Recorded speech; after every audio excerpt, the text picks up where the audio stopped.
Right. Yeah, it says I guess my Streamlab space is gone, so I can't. Anyway, good morning. Hello. How are you doing? So I get up. It's like 5:30 in the morning, and just kind of got up. It's like, yeah, let's get some water, and I go outside and I look in the backyard, and there's this huge possum. It's the tail on this. Let's see. Well, it's a big tail, about the size of my penis. Huge. It's, I know. I know. It's crazy. It's crazy. Yeah, I know. Human said, "Hey, how do you? Can you see your monitor?" Mm-hmm. But I don't need to tell. They see. No, look at that, speakers and everything over there. See the blue? The blue. It's got blue. It's got blue on there. See, it's good. Yeah, and the only booze I have is this shit. Ugh. Yuck. The Blue Cabin Fever garbage shit. How are you guys? Not going to live without that. Let's see. That's where my beer should be. I don't have any. I have to get some groceries though, so I think I'll shoot over to the Fresh Time store down in St. Peter's or O'Fallon, wherever the hell it is. Fresh Time is like Sprouts, and I love Sprouts. When I was over there in Denver, love me some Sprouts. Beaumer de Boucher. What the hell, bro? Do you ever sleep? Yeah, I just had a nice 8 hours of sleep. It was great.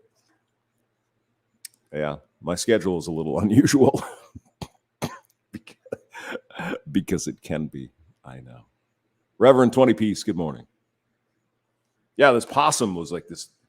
You can see possums, and the funny thing about possums. Shall we pull up a possum? Maybe you guys don't. Yeah, if you're over in Australia, possums. You have so many critters over there that it's. Oh, look at that! Oh, there she is. Hold on. Now, you're gonna think I'm weird. You're going to think, oh, hamster, he's drunk again. Well, no. Unfortunately, I don't have any brewskis. Let's see. StreamYard. Possum. Okay. There we go. So there's a possum. See him? They kind of look weird. They got a big nose on them there. And what they'll do is they'll hiss at you. They're interesting little critters. And... or opossum. Okay. Possum, opossum, same difference. Different day. Yeah, you go to Australia, the possums are going to try to eat you because that's the way that's the way things work in Australia. Where Foster's is Australian for beer, which is not. No.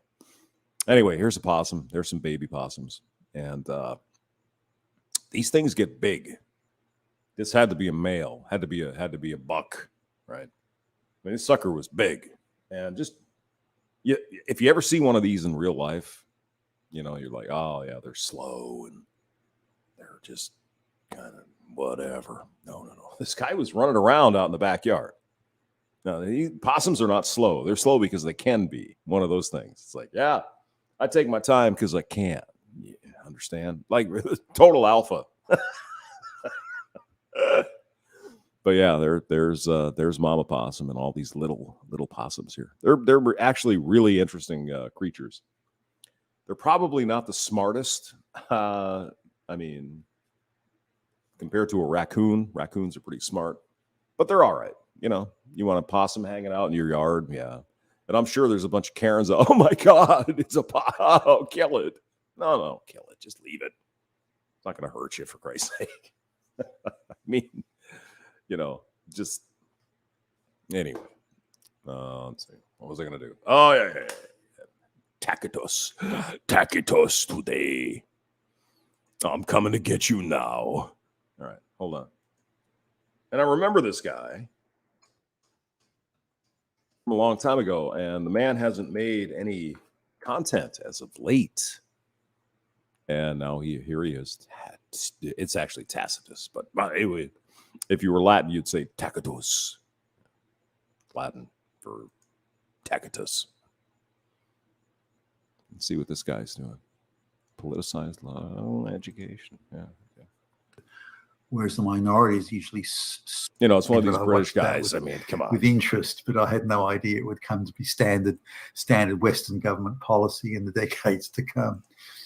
So I at the time, I was just after this system come in, I was sitting next to a girl who had come first in one of these so-called tests, and it was an essay-based one. And so I asked if I could see her winning essay. I mean, maybe I could learn something. Yeah, we're going to try to get this guy on just for fun. Let me read the comments. Oh, we got a whole 4 people in here. Oh, my God, it's a crowd. Beaumaire de Bruchet.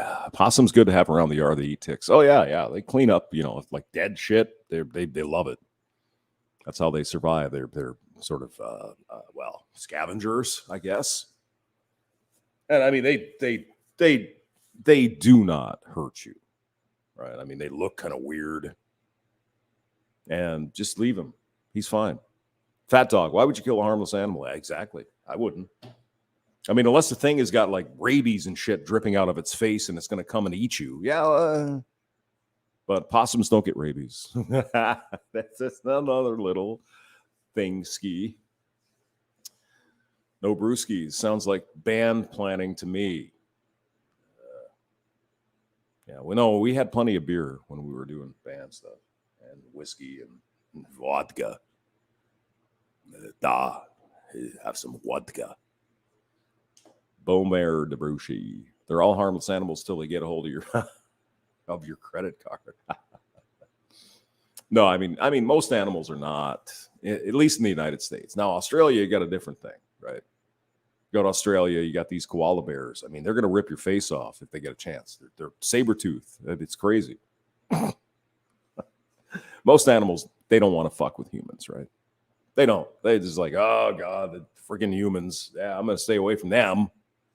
Leave them alone, I mean, yeah, you got a couple of mice in your house or whatever. Put the live trap in there. Take them outside. Done. You don't have to kill them. Jesus. Can you imagine if there were a species that would trap us and kill us because we got in their end? And no. Bad. Was that an urban chestnut 4-pack? Reverend 20-piece. What are you saying? How did you know that? How did you know that? Yes, actually it was.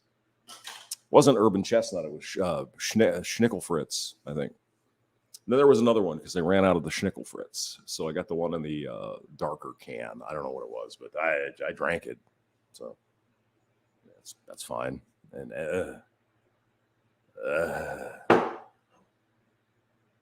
Blue Chair Bay. Oh, my God. Okay, I'll take one for the team. There you go. Oh, my God, this stuff is terrible. Oh, my God. Oh, Jesus. No. Oh, my God. That is bad. I mean, that's this alcohol here. Sorry, Kenny Chesney. Blue Chair Bay. This is so fucking horrible that even me, probably an alcoholic, I just, no. I don't even think you'd want to waste a Coke on this shit. Just throw it in the fucking yard and dump it. It's terrible. Yeah. Go. And I mean, it takes quite a bit for me to not want to drink, but that is that's nasty. I'm going to shut off my camera. Okay, let's go back to, no, shut the camera off. Yeah, shut the camera. Oh, there we go. Got to hit the right button. Me so stupid. For goodness sake. All right, let me turn him up a little bit here. And it seems surprising. I had to look at the essay. It seemed surprising to me at the time. I remember thinking this, that she even got a pass, let alone came first. The language and descriptions were very general, and was absent sort of key facts that I remembered anyway. And where facts were mentioned, many of them were inaccurate. He's English, so I mean, clearly. I mean, you know what we're getting here with these English people. I mean, she had beautiful handwriting, by the way. I mean, they're English. Neat. It was almost like typing. Much is made today of how boys can't sit still in class, which is why some argue boys are falling behind. In all the white classes I remember, boys had absolutely no. That's fucking horrible. There's got to be something in the fridge I can mix this with. I'm not sure it would make it any better. Oh my God. That's just nasty. Holy shit.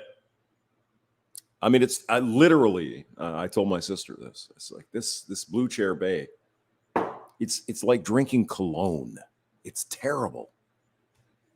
Thank God I only paid $5 for it. Oh, and even that is too much. Trouble sitting still. I don't remember any particularly disruptive elements, or any difficulty with paying attention. The boys can't sit still line, though, and it's often used, is really code speak for black and minority boys who can't sit still and have behavior. Actually, it's because girls just sit there and accept the propaganda. And young boys and young girls as well. They want to do something. It's not that hard.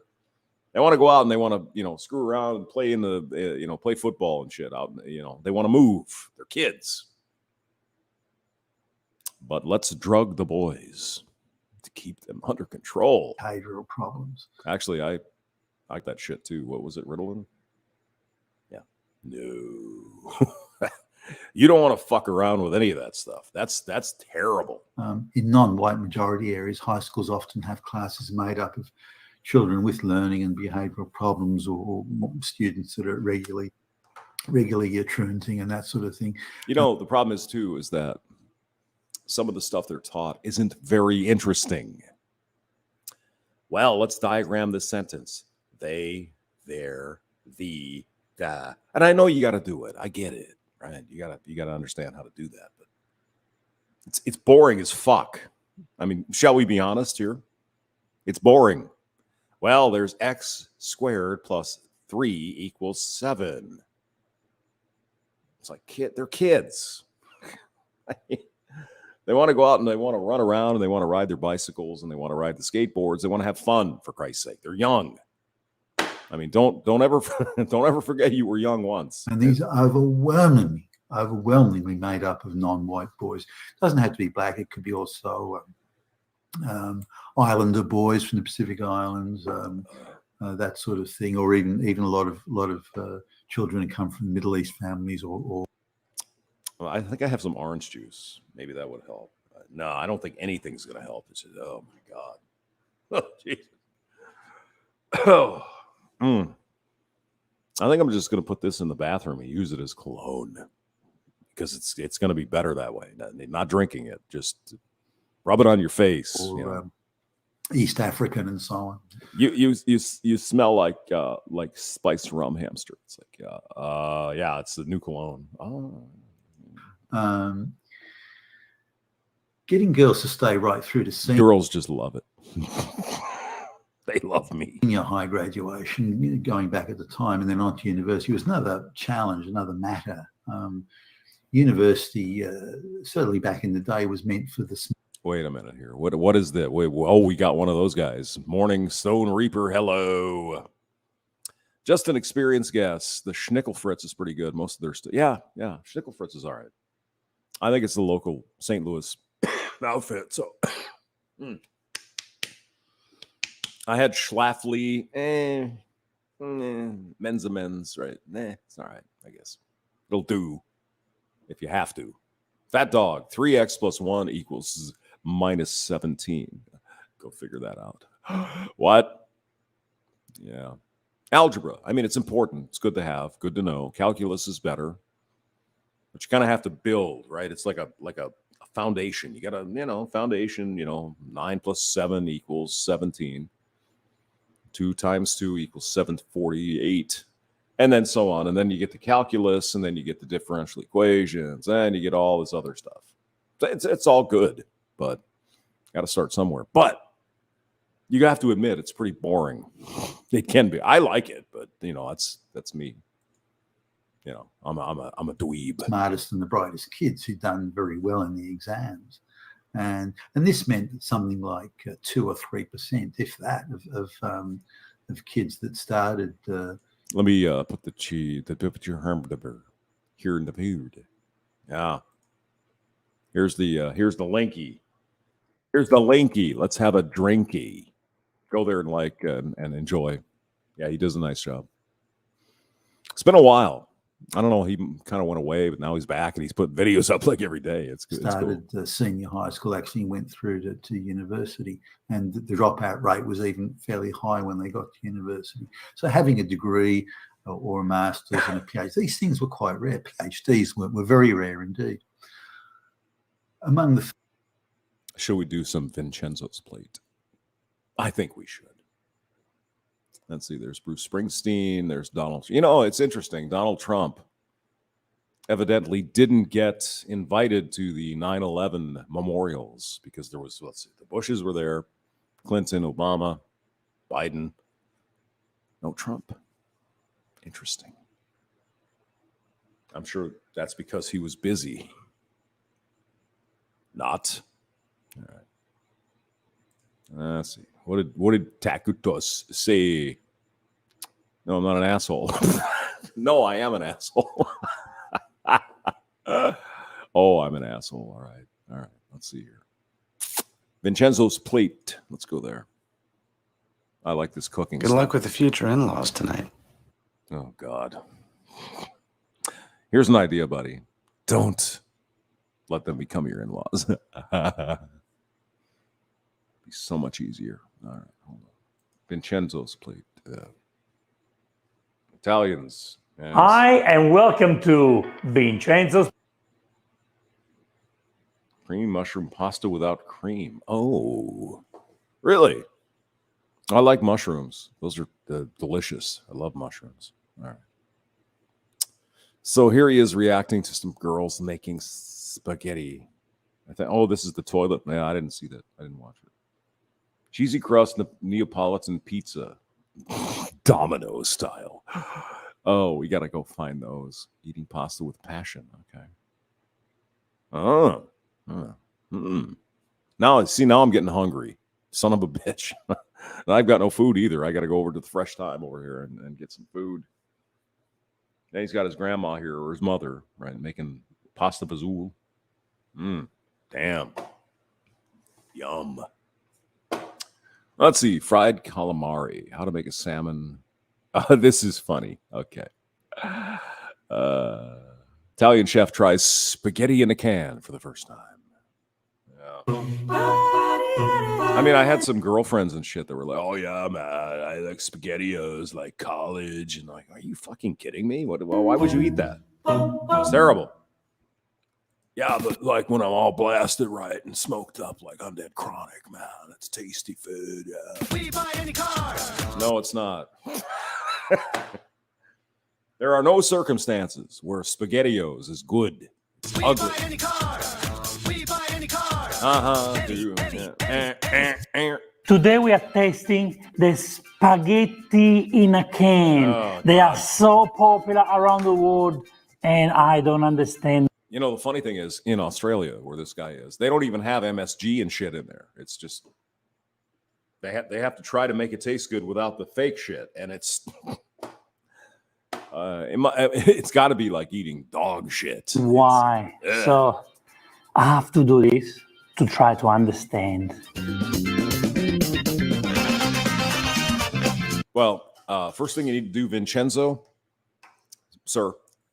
Get a huge freaking bong and fill it up with weed. Then smoke all that weed. And then maybe this might taste good. But even then, it's probably not. Oh, look at that, man. Oh, it reminds me of college, dude. We ate like SpaghettiOs and shit. It's like, yeah. Yeah.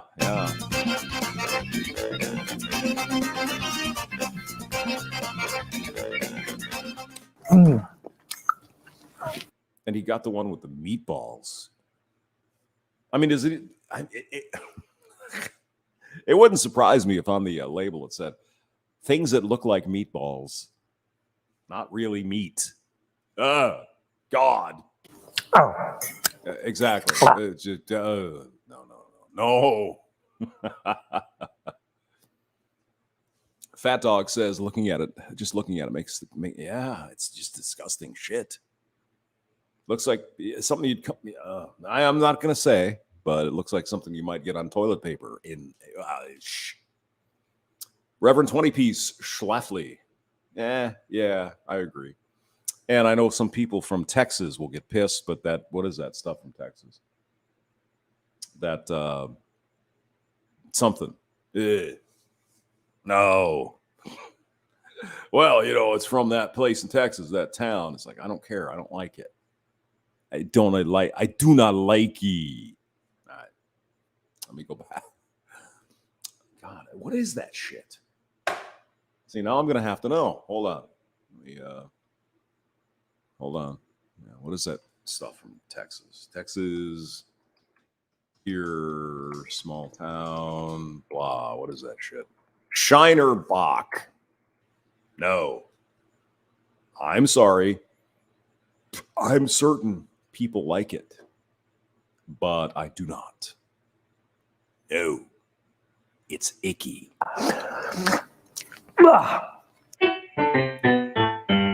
Hey, just put some the basil and oregano on there.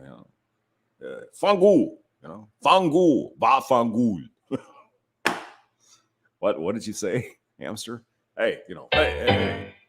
Hi, and welcome to Vincenzo's Plate. Today, it might be the end for me. I'm eating spaghetti in a can. No. A while ago, I was doing cooking classes for kids, and a mom said to me, "Oh, this is so lovely. Kids can learn how to make fresh pasta." She wasn't hard to look at. And I said, "Yeah, that's the way it should be." And she goes, "Oh, sometimes I give them spaghetti in a can." And I said, "Why? When do you do that?" And she goes, "When we go camping." And I said, "Well, when you go camping, you have time to cook. Why don't you make something nice with your family instead of giving garbage from a can?" Interesting point. I mean, you're camping. Why wouldn't you have time to, throw on some burgers or something? Yeah, I mean, anything. You could get some dog shit and grill it. It's going to be better than this. Now, let's go through bear shit. It's right there. There's bears everywhere. Get some bear shit. Fry it up. the packet here. It says Heinz spaghetti, the one for all. I know Oh, my God. Yeah. SpaghettiOs. I never buy this brand. I never use anything from this brand. I can't believe this brand has been around since 1869. Well, I mean, Heinz makes ketchup and other stuff, but this garbage is fucking horrible. Tomato squeezed into every serving. Yeah, I wonder how they even make the fake tomatoes. Where do they get them? How do they get the fake tomatoes? The real ones are somewhere else, not in that can. I can tell you that. What tomato do you use? Contributes to your 5+ a day. No artificial colors. I mean, isn't that the big marketing though? Wow, see, eat this can of shit and you get a serving of vegetables. Oh my God. Oh, why do people eat this crap? Honestly. James Von Maxwell. If you're out and about driving around today, check out KSHE 95 on the radio, St. Louis radio station. Used to be good, that sucks. I haven't found too many good talk radio. I mean, KMOX it's okay. They're talking about, St. Louis County stuff. It's like, okay, sure. There's a new one here called, what the hell is it? It's like 14 different frequencies. It's all right. Then there's 1010. 1010 on the AM radio. And they have some shows that are interesting. But I don't know. It's really hard, to find a good radio station that has, talk. Well, let me play the hits here. Pumping the wattage into your cottage, blah, blah, blah. I don't fucking care about that, frankly. I don't care. Oh, it's the new bro country song. You got to have it. John Swid, good morning to you. Stone Reaper, barbecued ribs, mashed taters, peas and carrots, and rolls for supper. Fat Dog, you talking about Shiner? Yes, I am. Not good. Sorry. No offense to people in Texas who like it. People around the world, I do not like it. It tastes funny to me. No, I don't believe that. But the spaghetti are perfect for all time of the day. Excuse me. This can is for 2 people. Are you freaking kidding me? I really. 2 people are going to eat this can of shit. No. No. Hey, breakfast? I see they even do this magic trick in Australia as well. Oh yeah, well this serving it's 100 calories per serving, and there's 7 servings. Oh yeah. Oh, look at this. Look at this, Mabel. Oh, it's good for you, right? Why would you have breakfast with spaghetti, bacon, and egg? I have no idea. I mean, I'm getting hungry, so I could see the appeal, but not that. I mean, it looks like vomit. It looks like somebody puked up their freaking intestines. A meal for 2, sides for the family. Why do you want to give this to your family? I mean, because you hate them. Really. I mean, if you think about it, and I know the women are oppressed. It's so terrible. It's horrible that the women don't have rights. But I mean, how hard is it to throw in some fucking noodles in a pot and grab a jar of Prego and throw it on the noodles when they're done? It ain't that hard. It really, I mean, it's 10 minutes? Well, I just don't have time. Honestly, how hard is that? You get the noodles, you boil the water, the salt, put the water and the thing, and then boom, and then you get Prego. I mean, that's better than this. Why? It's got 3.5 health star rating. It's got a 3.5 tokage rating, bro. When you're high, this is really good. Do you believe that? Who gives this rating? Who gives this star rating? I mean, it's like Taco Bell. Sure, it has a place in your life when you're fucking blasted out of your mind and you need some snacks. If you eat this, you're not going to live long. Let me tell you. No shit. Yeah. I mean, all you got to do, you go here. Hey, let me help. So you get a pot. Okay. Like a pot. What's a pot, hamster? It's the thing that holds, you put it on the oven. I saw my grandma using one of those a long time ago. You fill it with water, wait till it's boiling, and then you put the salt in, right? Then you dump the noodles in. 10 minutes or so, 15 minutes later, you put the noodles in the thing, and then you pull out the sauce and you drop it on there. And you feed the kids. Boom! Bingo! I mean, it's so terrible being a woman. Now, let's read the ingredients. Spaghetti, 53%. Water with flour. Tomato sauce, 47%. Sugar, yeah, they throw sugar in there. But they don't put any MSG. Tomatoes, 44%. Yeah. Sugar in spaghetti, come on. That's right. Because Americans are addicted to sugar. And so if it's not sweet, we don't like it. It's crazy. Salt, cheese. What cheese is it? There's nothing in there that is cheese. Nothing. There's no cheese in there. And if it is, it's some kind of garbage crap. Milk, food acid. It's like that cheese on the Totino's pizza. The party pizza. It ain't cheese, bro. It's what's in this? Soybean fucking shit. What's in this? So it's terrible. This is what we need to do now. We can do the microwave, which I'm not going to do that, or cooking guide on the stove. Basically, I get a saucepan. I get a saucepan like this. See, girls, that's a pot. In case you haven't seen, that's a pot. Right? You can cook in that. Cooking? What's that?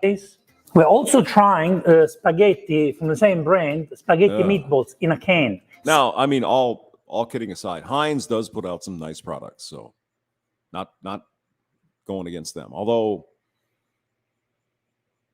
it's Heinz and Hunt's. There's two different ketchups. Actually, there's a bunch of different ketchups nowadays, but there used to be two ketchups, Heinz and Hunt's. And Heinz was better. They have a good ketchup. Yeah, I like that. Spaghetti meatballs in a can. In a can, yeah. It's not really meat though. It's alien fucking who knows what the hell it is. Meatballs first, don't go in spaghetti. Second. Well, I mean, I like spaghetti, you know, and meatballs, but not that. And meatballs are so beautiful. Such a beautiful piece of meat. How can you That's not a beautiful piece. You don't even want to know where that comes from. Just don't even think about it. I mean, if you're blasted out of your mind after you smoked a big old fucking bowl, don't care. I think it's meat, man. It's like, sure, yeah, eat it. You don't want to know where it comes from. It's pink slime, baby. stole meatballs in a can? The idea of eating spaghetti and meatballs from a can. This brand has been around for almost 200 years. Yeah, just take the can, do yourself a favor, throw it in the garbage. 200 But years please recycle. You know, you don't hate the earth, do you? No. of eating garbage. Oh my God, this is saying, listen to this. No, it's like eating dog shit, is what it is. It's like runny diarrhea flavored dog shit.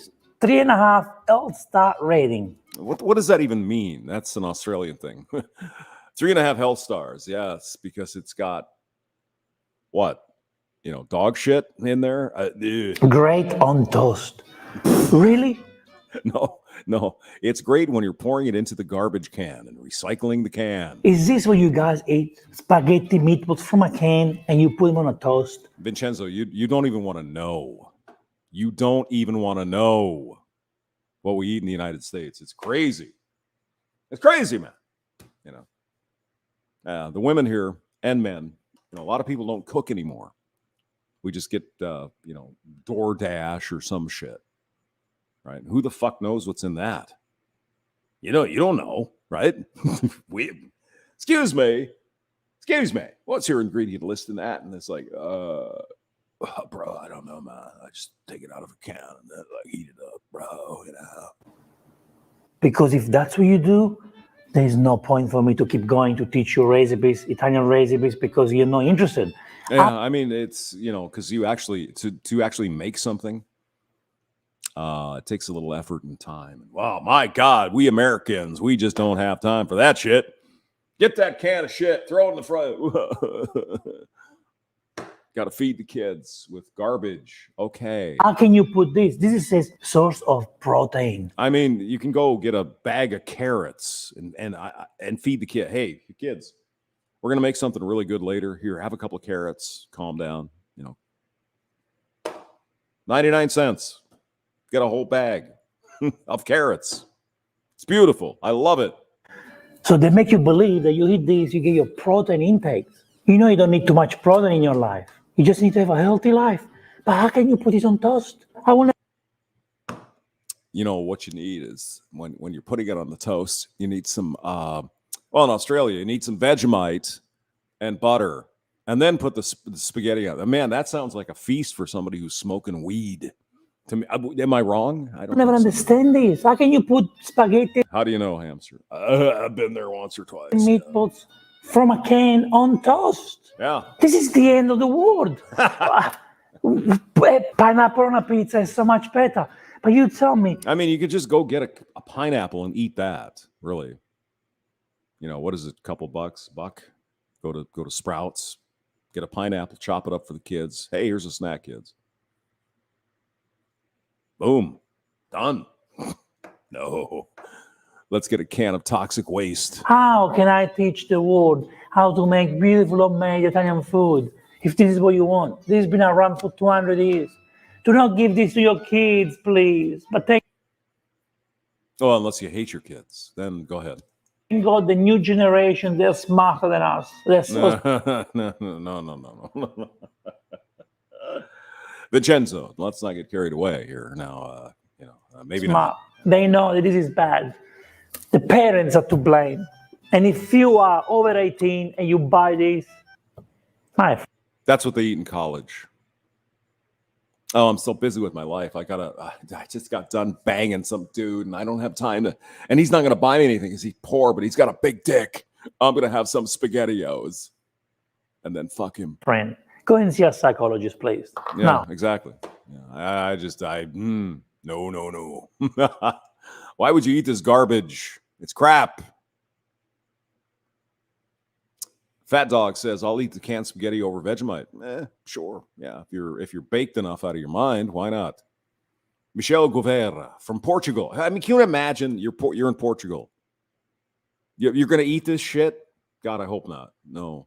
Imagine somebody in France say, hey, oui, let us go get some SpaghettiOs and then have some wine. It's like, are you kidding? In France? Come on. You're the epicenter of the world with food. Come on. You're going to buy this shit? No. Nope. The Elder, in the early days of THC, stuff like that can be appealing. Same thing with Cottonmouth, but even well, like I said, if you're baked enough, man, this is good eating. This is good eating, bro. Let's see. The Elder says, I'll eat the can over the Vegemite. Oh, come on. Ooh, Vegemite wars. Here we go. We do have some Australians here, and they like their Vegemite or their Marmite or whatever the hell they have down there in Australia. let's try them.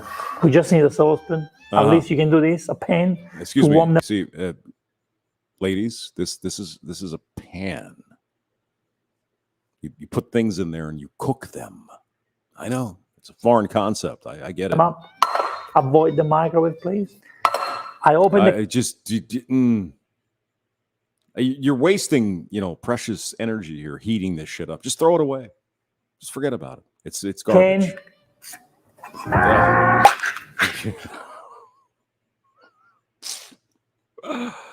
Oh no. Oh, let me smell it. Oh God, no. It smells like dog puke. All of these things, it smells like dogs puking. I don't know why. They got the special dog puking flavor that they put into the cans. I don't know what it is. It smells like a tomato in a can, but for some reason, I can smell pineapple. Really? No. No real food ever got anywhere near that can. Is it because of my t-shirt? I don't know. I can smell pineapple. Oh, I've got some pineapple flavor in there. Okay, so this is what it looks like inside. Excuse me. Oh yeah, man, that looks great. Delicious. Spaghetti. Oh my God, it's so soft.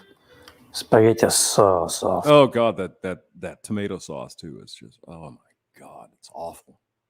It's like sugar. That's all it is. Just like red sugar. Ugh. Oh my God, look at that. Tomato is pink. The tomato is pink. The spaghetti with tomato are pink. I don't I'm kind of surprised they actually put spaghetti in there. It's understand what's in there. Is there ricotta in there? Why no, is it pink? there's nothing in there. It's garbage. Excuse me. I was going to go to Target yesterday. You believe that? Mr. Hamster's going to Target. I imagine you have to wear 7 masks. Bolognese sauce here. Bolognese. Yeah.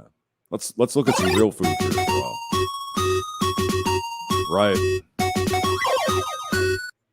If you're a Missouri homeowner and you're here we still go again. paying for electricity, then you could be missing out on free government assistance. Nothing is free, bro. Guys, this is heaven. Bologna. I mean, look at this guy. Look at this guy. Oh my God. Oh, I'm sure he has no trouble getting a date. Bolognese, something that everybody loves. The entire planet loves bolognese. He's a good-looking guy. Yeah. I mean, do you not agree? I mean, I'm not, well, Hamster, you like guys? Well, I just like, he looks nice. Sorry. Sifu, hello. Fat Dog says, wait, can I get free electricity? Yeah, sure you can. Right. All you got to do is get this magic thing.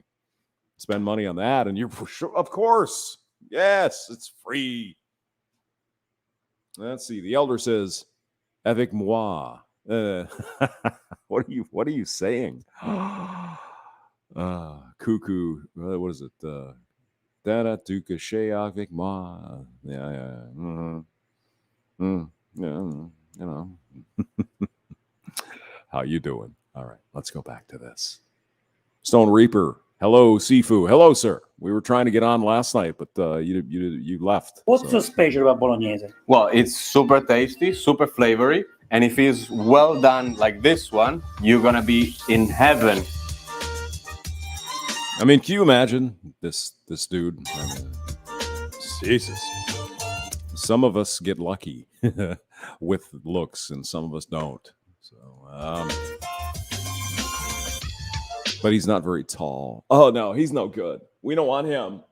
He's really attractive and hot, and he's in shape, but he's not 6'17". It's fucking unbelievable. All right. There we go. Boom. Hi, and welcome to... And he's got blue eyes as well. Look at that. Holy shit. Is that Northern Italian? I don't know where. Where's Bologna? Bologna? What do you mean Bologna? Let's see. Italy. Bologna. Yeah. Bologna. Yes. Where is it? Where's the map here? Hold on. Map. There we go. Bologna. Oh, okay. Let's see here. So Bolognese is where are they at? Yeah, it is northern Italy. It's over. Okay, yeah, it's north of Rome by quite a ways actually. Bologna. Yes, Bologna. Northern Italy. Vincenzo's play. Oh yeah, today it's Bolognese ragu time! We have David all the way from Bologna showing us how to make the real Bolognese, the real deal. The real deal. Come on, let's do it. I mean, doesn't that look delicious? Oh my God. That does look good. How do we make a perfect bolognese? I don't know. How you doing? Ragu. We need 1 onion. I use red onion, but you can use brown. There's not much difference. 3 celery sticks. Brown onion? Like a regular onion. Okay. This is the shit, right? For Italian cooking. Onion, carrot, celery. That's the mother. Got to do that first. 3 carrots, salt, pepper, tomato paste, I do have a bag of carrots over here. I might have to go smoke one. 150 grams, 400 grams of peeled tomato, 1 liter of Italian passata. No, I've had this olive oil. Olive oil. Colavita. I think I just have the regular, the supposed extra virgin olive oil over here. It's good. I like it. Extra virgin olive oil. Yeah. Red wine, about 1 glass. And 1 mug of full cream milk that we're going to add just at the end. And the mince. I mean, some people don't put red wine into their tomato sauce. I don't know. I think you need it. I'm not an Italian, but it seems like the wine should be in there, right? Wine, joy, happy. It's the way it's the way I look at it. Which is the highlight of our dish. We use 500 grams of pork mince, 300 grams of beef, and 200 grams of veal. No, you might not. Veal, you could just add more beef if you wanted. So considering that we're doing a big batch, I'm using a large pot. You get the pot and you put it on the stove. So you know who else uses a large pot? Undead Chronic. So we're gonna put a good amount of oil. Extra virgin olive oil. We obviously turn on the. I mean, you use as much olive oil as you want. I mean, that's good for you. Butter, throw it in there. It's good. The problem with butter is that it will smoke earlier than olive oil. Stove, and we wait for There a you few go. minutes that the oil gets in temperature. Yes. And now let's start with the ingredients. So we add the onion. Yeah, you gotta sweat the onions out there. Wow, the smell is so strong. The smell of the onion is so strong. That's why I like to use Oh the my God, I'm just. I gotta wait till like 9 o'clock until the grocery store is open. I got nothing to eat. Oh, it's terrible. red one because the smell is more intense. And we cook the onion for like a couple of minutes Yeah, just kind of sweat it out a little bit. Yeah, the red onion you don't need to caramelize as much, but till it Damn. gets a little bit that gold color. I mean, who doesn't like Italian food, Italian style food? I don't know who you are. There's something wrong with you if you don't like Italian style food. I mean, come on. And now we add carrot and celery. Yep. And we're gonna make our The mother. beautiful sofrito, Sofrito, the base yes. of every bolognese sauce. Exactly. The base of everything Italian. You got to have that in there. It's good.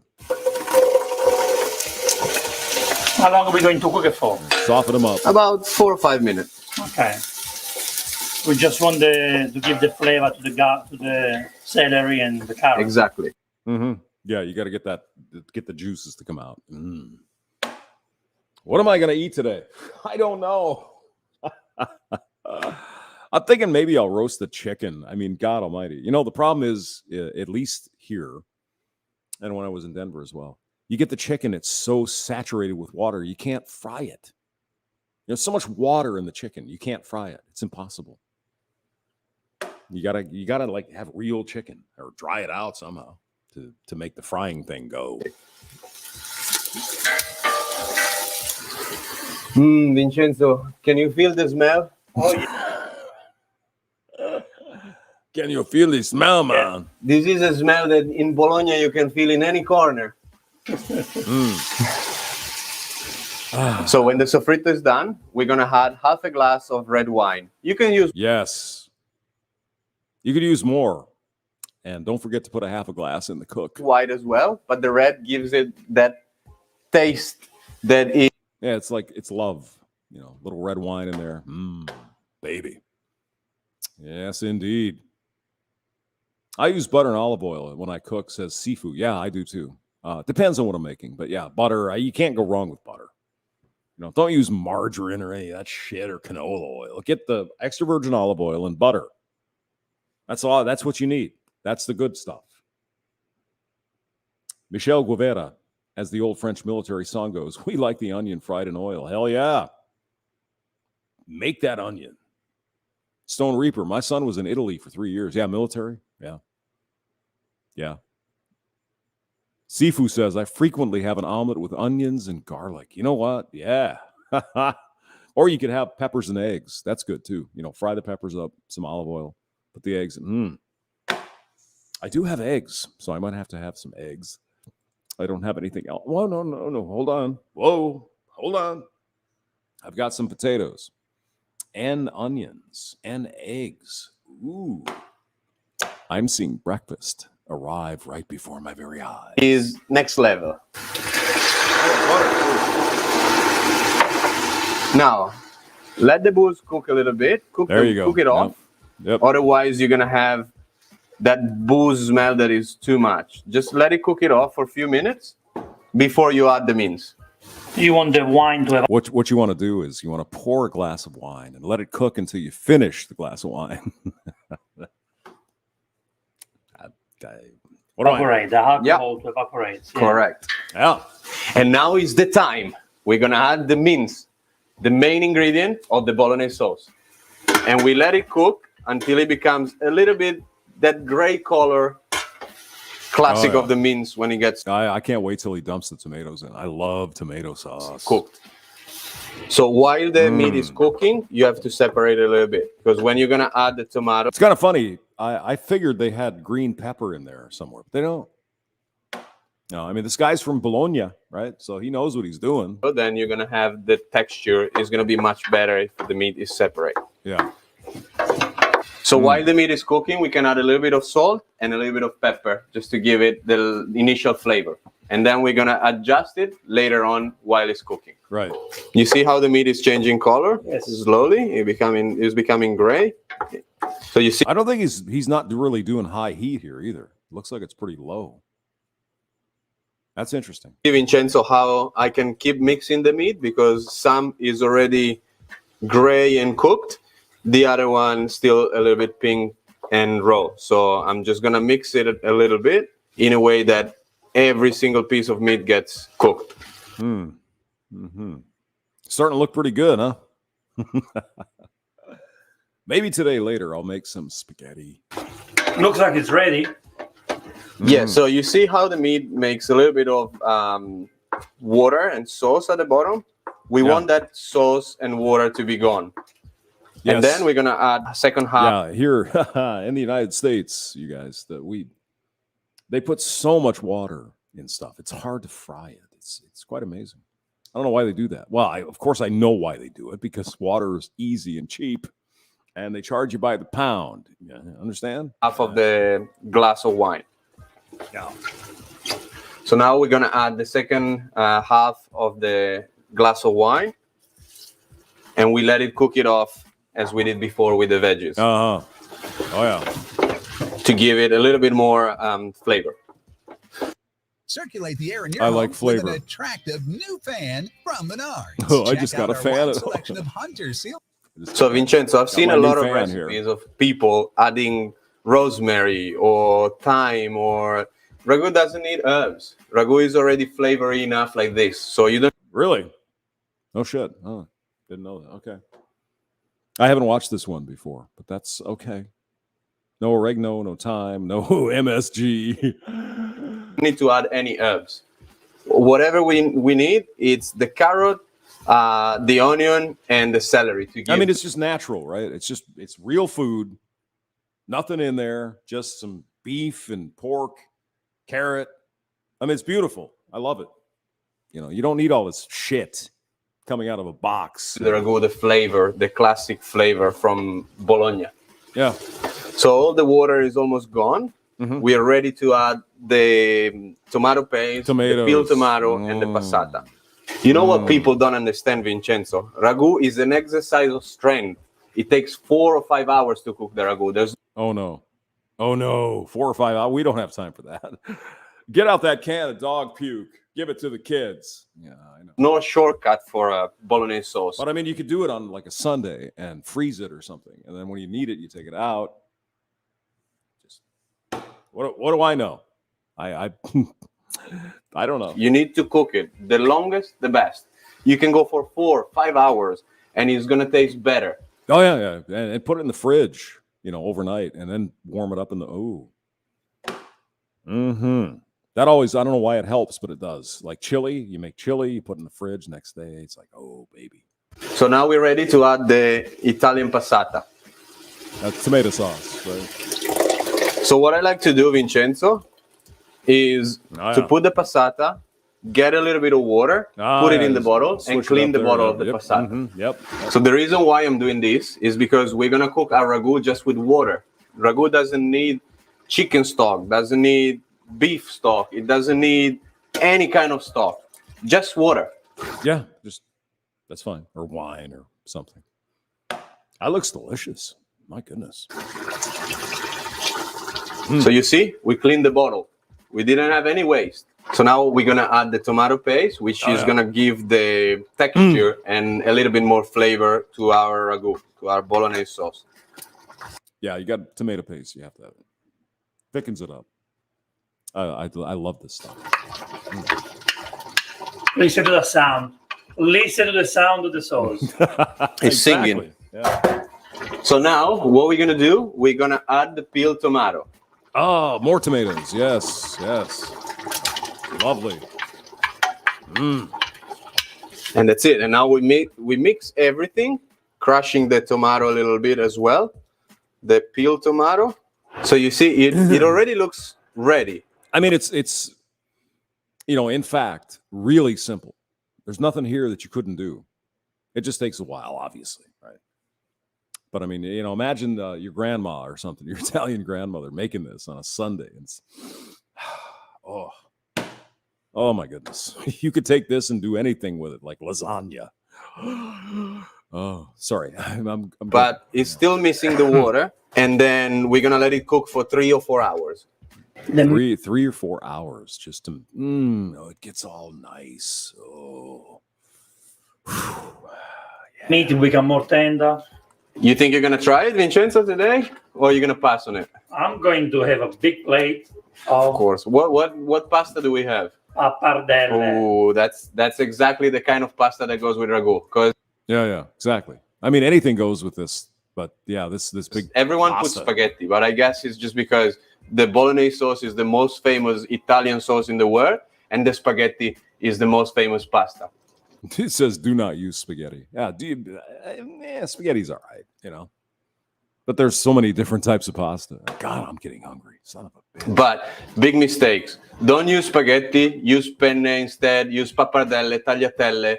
You can use everything but spaghetti. Spaghetti is the last of your choice. I mean, if that's all you have, I mean, nobody's going to shoot you for using spaghetti, but there's other stuff.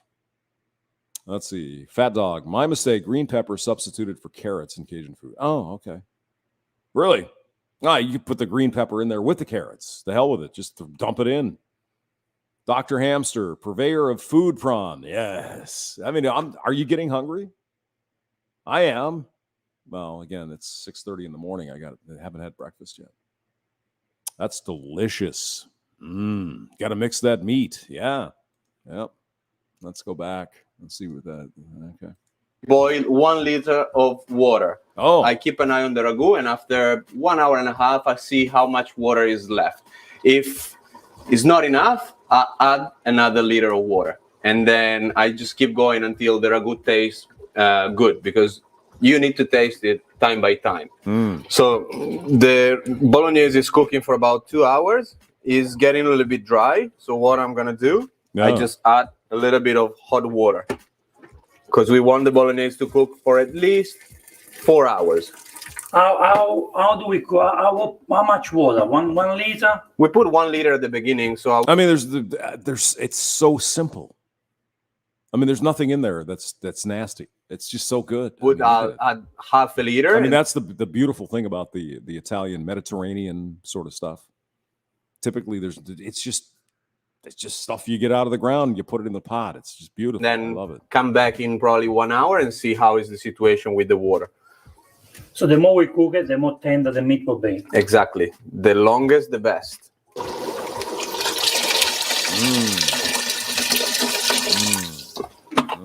It has to cook, but the fire, the stove doesn't have to be too strong. Yeah, keep it. You don't want to boil the living shit out of it. Just that looks good. Very, very low. Very low. Where's the pasta, you need to see some little bubble coming on top, but not too strong, like you can see in the corner of it. We choose this beautiful handmade fresh pappardelle. Pappardelle. Oh my God, look at that. It's fresh too, by the way. Wow, that's because we reckon is the. You want to have enough pasta to hold that sauce on. California streaming, yeah. All the leaves are brown. Best pasta that match with the bolognese sauce. People use spaghetti most of the time, but I believe it's just because ragu is the most famous Italian sauce. Spaghetti. Yeah, it depends, right? I mean, if that's all you have, throw the spaghetti in there. That's fine. Now I know this is the wrong way to do it. Once in a while, just throw the spaghetti and let it cook in the sauce. I know it's not right, but spaghetti is the most famous Italian pasta. They just put them together. It depends on how wasted I am.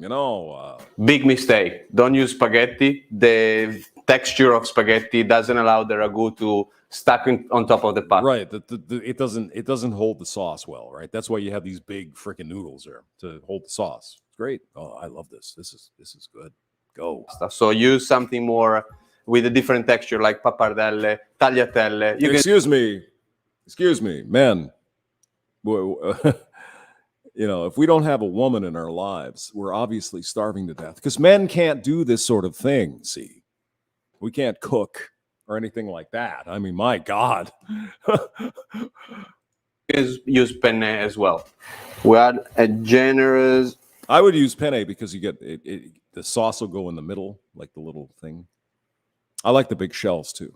Those are delicious. Handful of salt, rock salt. Yeah. It is important to use rock salt. It's super important. We always use. And he didn't tell you, put the salt in when the water's boiling, not before. Interesting. I didn't know that. Rock salt in Italy. And now that the water is boiling, we have the pasta. Boom. Yummy pappardelle. Fresh pappardelle. That looks good. Not spaghetti. Yeah. Pappardelle.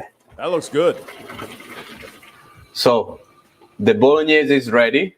The pasta is ready. we just need to add the last secret ingredient. It's Okay, nice and thick, the sauce. it's yeah? nice and thick, so we add Oh. a cup of milk, Yes. Oh. so it gets more creamy, Oh. and also it gets more smooth in flavor and taste. Look at Okay, so you that. add a little bit of milk, you just put it on That looks really good. Wow. the stove again for another 5 minutes. We stir it for another 4 or 5 minutes, and that's it. So, David, the sauce is already warm. What do we have to put it back on the Well, we put it back on the stove a little bit so it smooth a little bit the milk inside the ragu. Yeah. And then, as I said, we're ready to serve it with the pasta, with a really nice pappardelle pasta. I'm dying here. I want food. So, Vincenzo, a little trick. We're going to save a little bit of cooking There we water. go, there So we it's go. going to help us to mix the ingredients all together. Beautiful. And then we strain the pasta. Mm-hmm. So we add the bolognese Oh, they're going to fry it up a little bit. to the fry Yeah, pan, Got it. a little bit on the bottom. Yep. So we add the pasta to the fry pan with the sauce at the bottom. And then we're going to add some more sauce on top. Don't forget the cooking water. Yeah. And then we add some more bolognese. And mix it up. Full bolognese on top, just a dash more. And then back to the stove. So now the pasta water will help to combine all the ingredients, yeah? Yeah, look at that. Oh, the smell. Look at that color. So I like when the pasta becomes red. I mean, it's so weird because they're. I don't think he put garlic or anything in there. Just onion, carrot, celery, tomato. Wow. This love. I mean, I would like garlic. I like garlic. So I put that in. Wait, excuse me. I'm a man. I can't do this. If I only had a woman to cook for me. Now the pasta is ready to be served. Get some cheese on there. Yeah. Yeah, bye, David, please. Sir, I would like a little more sauce. I need to eat it. Please. Yes. Yum. Are you hungry, Vincenzo? Oh. Keep going. Oh yes. Very hungry. Yes. So, if you want to go the extra mile, There we Vincenzo, go. you need There to we put go. a lot of Parmigiano Reggiano. This is Yes. the real deal from Parma. There. Now we're talking. You got some cheese going. Oh baby. This is like food prawn. I like it. Oh yeah. Yeah, no green pepper, no garlic, nothing. It's just that's that. There you go. That's amazing. And it only took like 17 hours to make. It's I love it. Yeah. Let's see. Michelle Guevara, olive oil, capers, black olive, all chopped fine, pepper, cayenne, chili, salt, blast in hot oil, take off. Oh, okay. You need to go to Schnucks and get you some spaghetti. You know, it's one thing about St. Louis since I've been here. And I know there's some little boutique stores and places, but not real happy with Schnucks. At least the one over where I'm at.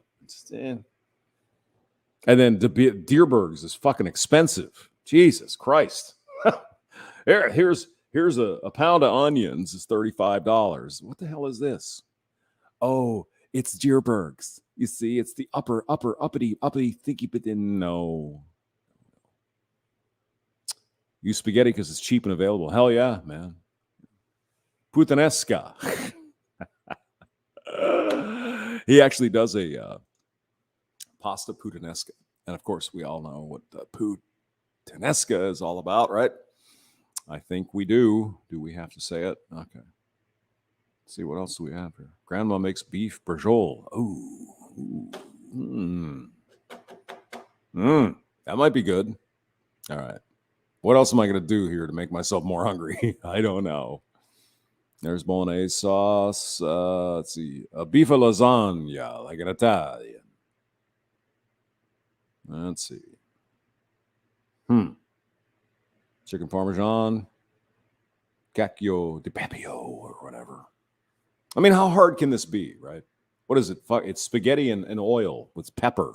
I mean, how hard is this? From our Hatch chili fields to your family's table, we stand behind our Hatch green chili and red chili products. Thank you very much. If it's not the very best you've ever tasted, we'll give you your money back and you can keep our product. Always hand-picked, always fresh. That's why they call us the Fresh Chili Company. There are good chilies. Hi, and welcome to Vincenzo's Plate. Today, I'm showing you how to make the perfect cacio e pepe pasta. Oh, yeah. I mean, it's so easy. I mean, it's so easy. How can you not do this? As a matter of fact, I might do this later. I mean, it's oil and cheese. That's it. 3 simple ingredients: pecorino cheese, a good quality black pepper, and spaghetti. The perfect you don't even get cacio olive pepe. oil? Oh, okay. For Just you. cheese. Okay. You see, that's yeah, nobody likes eggplant. What? We are going to make cacio e pepe today in less than 12 minutes. So, I mean, how hard can this be? I mean, if you ask me to make that hamster, you're oppressing me because I'm a woman. It's like, Jesus Christ. How many women are on these? There's a lot of women that make this stuff. I mean, it's nothing like that. It's just American women is like, oh, I'm too good for cooking, man. Bro, you're oppressing me if I get in the kitchen. It's just such bullshit. I mean, it's fun. Yeah, I don't know why is something so fun? Cooking for your family and your friends considered oppressive. It's fun. You want to give people delicious food. It's like, I love you. Here, here's the food. Oh my God! How did this stuff get so twisted? How? I don't understand. Fat dog bolognese sauce does not have garlic. Yeah, obviously, yeah. Yeah, I didn't know that. I mean, that's why we look. It's fun. In Kentucky, they hunt the eggplant as an ecological pest. Kentucky ballistics. Yes, he doesn't like eggplant. He really doesn't like eggplant. what I'm going to do now, first, we need to cook the spaghetti. So, Yes. as you can see, I haven't used too much water because we need to get the starch out of this water. So there is a small amount of water, not too much. And I'm adding some rock salt. Rock salt will give the flavor to the water. Now, I'm going to cook these beautiful spaghetti. These are spaghettoni, so they're thick spaghetti. And you need to use thick spaghetti for cacio e pepe. It's an important detail for this because they have to catch the sauce, right? Probably. recipe. Thicker spaghetti. If you can make it by hand, fresh, even better.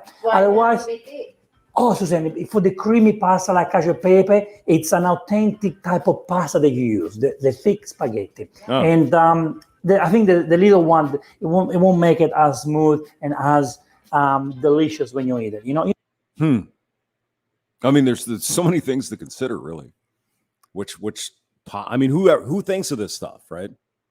It's spaghetti. Throw it in the thing. It's like, no. You need a different spaghetti. You need a different noodle for this. I mean, once it's explained, yeah, it makes sense. But you just don't think of this stuff, right? You need that thick spaghetti.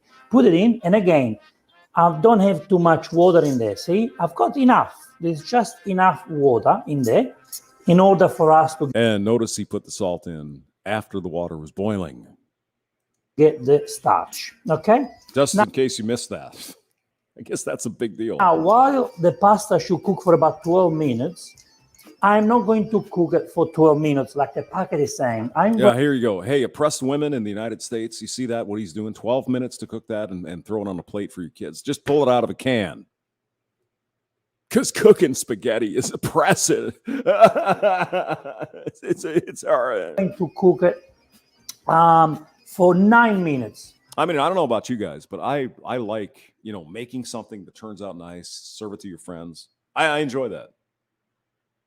I mean, when I have time, of course, Sunday or something, you're making chili or whatever. American women, though, no. Why are you hating me? Here, put this in the microwave. It'll be great, kids. The last 3 minutes we'll cook it in there. So cook it 3 minutes less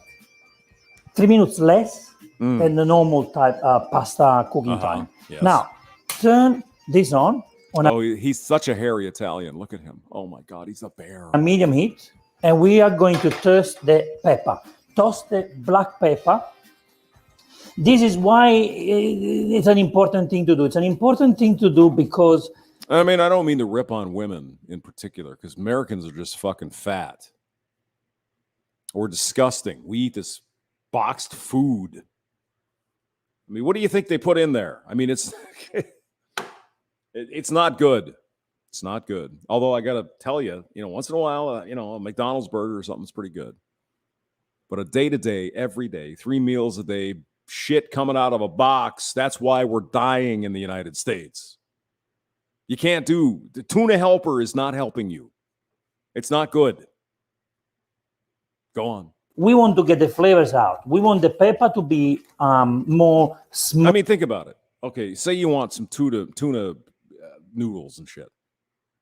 How fucking hard is it? Seriously.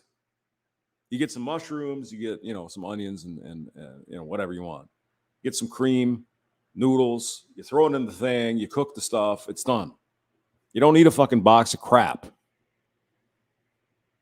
Smooth in the flavor. We want the pepper to bring all the flavors out. And it's also important that you grate the pepper on the spot. I like pepper. That's a lot of pepper. Oh, yeah. No, it's not a lot of pepper. It's just enough. I mean, cacio e pepe is pepper and cheese. Well, that's true. Oof. Can you smell it, Suzanne? Oh, it can. The flavors are It coming smells out. a little bit spicy. See that? That's what you want. That's what you want. In the meantime, look at the pasta over here. See the white? Oh, baby. That's a starch. Well, I'm using a very good quality pasta over here. Okay, so the pepper is toasting. We have beautiful pecorino cheese. The pecorino cheese is the authentic, the only cheese you are meant to use. But also in these days now, people like to mix it with Parmesan. Because I mean, is it me or is that background music kind of like prawn music? Boom, chicka, boom, boom. Parmesan is a bit more delicate. I wouldn't know. I've never seen anything like that. What are you saying about me? Reverend 20 piece, get some hamburger helper. No, please. If you buy it, just throw it away. It's going to be better for you that way. Sorry. Michelle Guevara, I used to cook for the club. 36 hungry, filthy bite. Yeah, exactly. Oh, man. Yeah. Beautiful. Fat dog. It's got so twister. I know. Michelle Guevara, put a thumb in it. I know. Oh, God. You guys, maybe some of you don't know the story of Kentucky ballistics. I mean, but maybe we'll go there after we're done with the food here. Me likey food. Not delicacy in this dish. This needs to be rich. It needs to be rich, strong in flavors. So big old sweaty I would recommend pecorino cheese. Wow, same thing. Now, how much pecorino am I going to use? We're all kind of fat and hairy. To be honest, I'm not sure. Oh, make sure the water doesn't go out. I don't know how much pecorino. I'm just a lover of pecorino. Suzanne, how much do you love pecorino? I absolutely love it. So how much are we going to use? Lots. And by the way, she is very pretty. That's his wife. That's the measurement. Lots. And look what's happening over here. I'm grating a lot of pecorino. So I swear to God, that's like a porn. That's like porn music. We can make the yummy. Maybe the choice was intentional. Cream. As you can see, there is no cream involved in this pasta. But I mean, if you want to put cream in there, go ahead. Well, who cares? Then call it something else. It's whatever. Because we are going to create the cream with the pecorino. Is that enough, Suzanne? A little bit more. A little bit more? Okay. All right, that's enough. Okay, we can stop now. No. You can never have enough cheese. This is toasted. How do I tell when it's toasted? Because all the flavors came out. So what do I do now, Suzanne? I get a little bit of water. I get a little bit of water here from the pasta water. See, what would that be? That would be about half glass. There it is. Put it in there. Yes. Oh, wow. Boom. And all the white that you see there is from the Bingo. starch. Bingo. Mm, Put a little bit more. that looks Because good. what's important here, we don't want to burn the pepper, as No. you said. Yeah, exactly. But this, believe it or not, this water here, it's going to be a cream. Can you believe it? Oh, you can smell it now. Can you smell it? Yeah. Oh, The yeah. flavors are coming out, right? I can smell it here. Okay, And so- I'm not even there. I'm just. Pecorino is here. Susan, you know what? We need to put a little bit more. A little bit more pecorino. More. Oh, yeah. Oh, yeah. We just came back from Rome, guys. We were there in September. No. You can't have enough cheese. Sorry. You just can't. You got to have more cheese. And we Cheese. You got to have more cheese. ate some really, really good cacio e pepe. Yeah, we did. Oh my God. That I'm dying here. I'm drooling. That looks really good. And we want to bring this Now beautiful let's count the number of ingredients that we have. 3. Wow. It's oppression. dish from Rome right into your kitchen. Oh, now it's all going up my nose. The Look pepper. at that. The cacio e pepe is originally from Rome, okay? There are many different variations of cacio e pepe. Mm. Yes, but lots of pepper and cheese and noodles. That'd be beautiful. This is how I like to make it. I'm surprised there's no oil in there though. That's kind of shock. I didn't know this. I don't know how to make this, but I figured there was like olive oil, but It's the no. perfect way to make it, and you don't go wrong with that. As you can see, the spaghetti, Suzanne, are very al dente. Ah. You see, it's not cooked yet, but we have 2 more minutes to go. How long have we been cooking so far, Suzanne? About 4 minutes. 4 minutes. So we got 4 more minutes. Cacio e pepe could be, Suzanne, possibly the easiest in terms of ingredients because we're There's using 3 3 ingredients. I mean, come on. But if you don't follow the steps, it can be easy. It can be a very difficult dish. So see that? Wow. See all the white? That's from the beautiful. starch. Oh my Yeah, God. the water is evaporating, Yeah. which is what you want. I'm gonna get a little bit of pasta water because it's full of starch, but not too much. See, that's all I'm using. That's all I'm using. A little bit. See that? Can I Oh. Probably even too much. Put it in I the want to use cheese. maybe a little bit less than that I didn't know that. Okay. because what I want to create here, Oh, Suzanne, Okay. I want to create a very thick cream. Ah. And look at that. Look what I'm doing right now. Mm. I don't want to make this runny. I want this to be thick. So can you see how beautiful and creamy it is, Suzanne? Oh See my that? goodness, It's, look at it's that. nothing thick. This is what it's going to make. I mean, who'd have thought, right? But I mean, a lot of these recipes apparently came from Italy. The people were poor, right? So they did whatever they could, and I suppose using the water you boiled your noodles in is good. That's a good idea. Why not? The cream for our cacio e pepe, okay? So now the pasta is ready. It's been 8 minutes. Now what I'm going to do is switch off. I need to keep the water in there, so I'm not going to throw the water away, Suzanne, okay? Okay. See, it's still very al dente. Can you see it from there the we camera? go. How al dente it is. Yeah. Well, you can kind of see that it's a little bit harder, yeah. I I still think I can sell the car myself. Let's This see. is going to take all day. No, it's not. So The old lady pasta is there. gonna get her. She's gonna save the day by selling your car for you, man. Gonna put a nice See, you're incompetent. You're a man. full spoon of water. Uh-huh. And There we now go. it's Okay. important for us Yes. to mix it properly. Right, Okay. so you mix that pepper through before you put the cheese. That's right. That's right. And now, the cheese. It's a bit too dry. See, I need to add a little bit more water Okay. because I kind of A wanna little water in there. cook the yeah. pasta in there, then Oh. See, yeah. now the pasta will cook. See. Hmm. So what do we say? The pasta takes 12 minutes. It's been 9 minutes in the water. So you and cook now it we're for 3 gonna more cook it for minutes? 3 more minutes in here. Oh. But I already can see, I already can feel it, that the pasta is becoming softer. Mm. And look how beautiful it is. So see, I am mixing Mm. the pepper. And at this point, if you like, see the pepper there? You see the pepper in the pasta? Mm. See that? Oh, yeah. At this point, why don't you add more? Let's add more pepper. I mean, even if you were baked out of your mind, you could make this. Undead Chronic. You could. It's not that hard. Just put some pasta in there. I mean, you only need cheese, for God's sake. Who knew? Fresh pepper. We're gonna add more at the end too.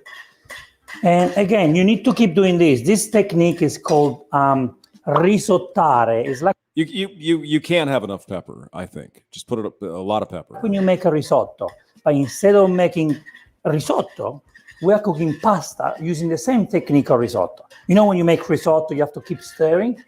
That's what we're doing right now. Right. Okay. We are So stirring. it's important to mix. Very important to mix. Very, very, very important. And if you feel like it's a bit dry, like at the moment, I feel like there's not enough water there. Drop a little You more. add a little bit more. There you go. Yeah. Okay, because don't forget, we are cooking the pasta in here for 3 more minutes. And is the reason that you also put it in there so that it infuses with all that peppery goodness? Oh yeah. yeah. Because obviously you don't want to put the pepper into that big pot of water. No, that would be a waste. Probably you'll lose all the flavors in there. But see, I mean, I can feel the pasta being so much softer. Oh yeah. And I think we got 1 more minute to go, right? Yeah. So it's evaporating pretty fast. Yeah, you don't want 30 the dry seconds noodles. to go. Dry Keep mixing. And now well, unless you're stoned out of your gourd, then I don't give a shit what they are. I'll eat them. show you how to make the cream for the cacio e pepe. And now the cheese. Which this is what is going to make your cacio e pepe. Look at this. Yes. Perfect. So switch off the pan. Oh, you shut the pan is off. Shut the hot. Okay. Yeah. You want to put the cheese inside when the fire is off. Okay? Normal fire. Okay. Here is the cheese. All right. And I'm going to put it inside. All in. Oh. And look what's happening right now, okay? The pasta water is going to turn this into cream. What you don't want... Excuse me, I need a moment. I'm going to get a tissue. From the cacio e pepe is to get the cheese tutto filante. Like you don't want to see strings of cheese. Right, so that has to melt. That all has to melt. I want to make sure everything melts. But you turned the heat off, didn't you? So the heat must be off. Yeah, yes. Yeah. Otherwise you burn it. Right? That's right. Yeah. Beautiful. Look at that. Now, it is important. And don't forget that the cheese eventually will become harder, So look, you need to do this right now. Oh, yeah. It's important you make your pasta jump. Oh, my God. This is baby. super, super, super creamy. Come and have a look. Oh, my goodness. Look how creamy this pasta is. Look how creamy this. My God. Oh, my goodness. And he needs more pepper, too, by the way. Reverend 20-piece, even Undead Chronic can make this. I know, right? He probably doesn't, though. He probably has one of his hoes, one of his 304s do it for him. Davina Duckworth, hello. I know. How are you? I think pepper used to be one of those precious spices a long time ago. Yeah, we fought wars over pepper. It wasn't just women. Michelle Guevara, your Frenchness is showing. What? I'm not French. I'm Hungarian. Through and through. They just... Cacio e pepe is. See, but you notice the thing isn't breaking up though, right? I got the fan. I got a fan, man. Now it's working. Got beautiful pepper over there. Got creaminess. Oh, raining. Stop it. Pecorino. God. Raining pecorino. I love that. Look at that. Look how fantastic. It's oozing. This dish is. Huh? Yeah. It's moist. Look, that's the cream that you get. See? Smell one. Real cream. Just made goodness. with water, pecorino, and love. Why did anyone even start using cream in the first place? I don't understand. Maybe that's the other one with the olive oil, but there's nothing in here. There's salt, pepper, cheese, and noodles. That's it. That looks beautiful. I want that. I have no idea. I really have no idea. I mean, it was it's so quick for you to get this beautiful effect. Oh, yeah. Why do people... You know what, Suzanne? I can't even wait to serve it. I'm going to have it a little bit right now. Really? Yeah, I can't wait. It's so hot though. You know what? I'm gonna have it hot straight from the pan. Ready? Yum. Look at this. Look how beautiful and moist. Look how beautiful this is. Moist. Can I see it before you burn your Look at that. Moist. Look how fantastic this is. Oh. Huh? Little fork Baby. or cacio e pepe. Mmm. Whoops, bit hot. Yum. Oh. Can I go there, please? Yum. I'm hungry. I'm hungry. I had some stale chips and salsa last night. Let's see now. Who are we gonna do? Oh yeah, Kentucky Ballistics. This is a man show here.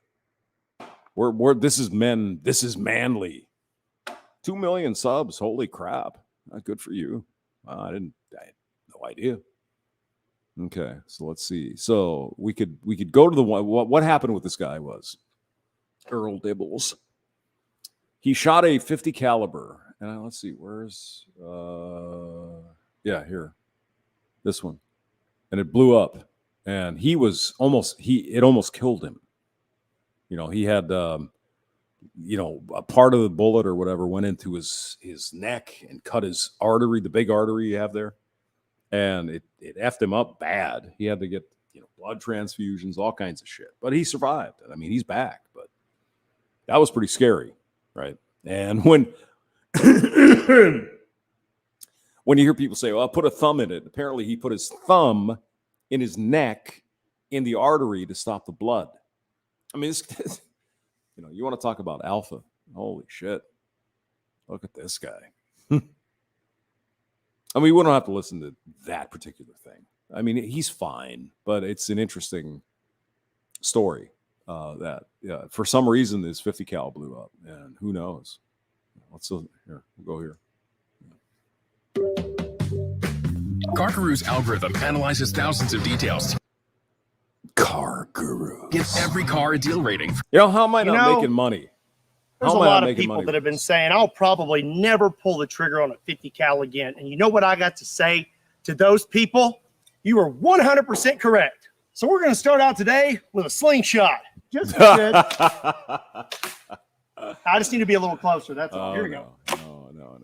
No. The slingshot was pretty awesome, but we're going to step it up to something a little bit bigger. A multi-pump BB gun. It says don't exceed 10 pumps, but totally going to go to 11. Oh no. Yeah, you see that he's got this on his right here. That's where he got injured. So parts of his gun flew off and hit him here. It's just, oh man, horrible. Almost died.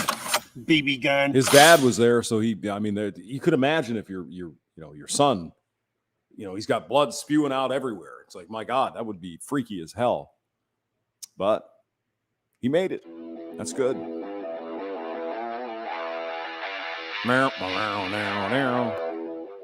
What's up, everybody? My name is Scott, and you're watching Kentucky Ballistics. And today we're going to shoot a 50 BMG for the first time again since my accident 3 months. Gnarly. It's about an inch wide, and it weighed 243 grains. Is that what came out of your face? What is this? Probably. Yeah.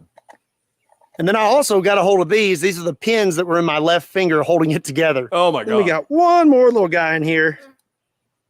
Jesus.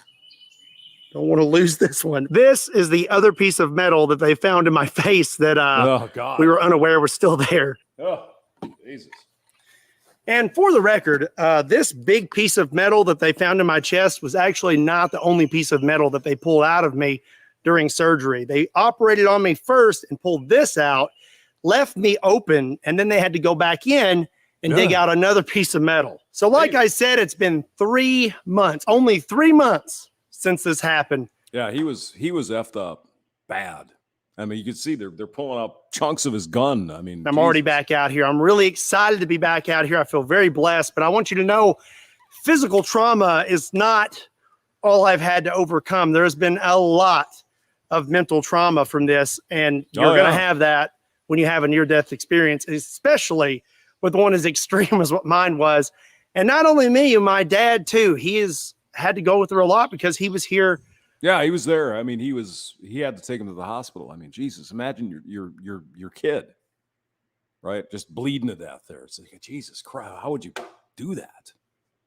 I mean, I'd be freaking out. I'd be Jesus. When this happened, but we are prepared and ready to be back out here. And that is how you live your life. You cannot live your life in fear. You can't let something like this keep you from pursuing your passions and your dreams. That is not how it works. The Lord did not give you a spirit of fear. I mean, the thing is, and I mean, I don't want to get all philosophical here. We're all going to die. There's nothing we can do about that. It's just a matter of when,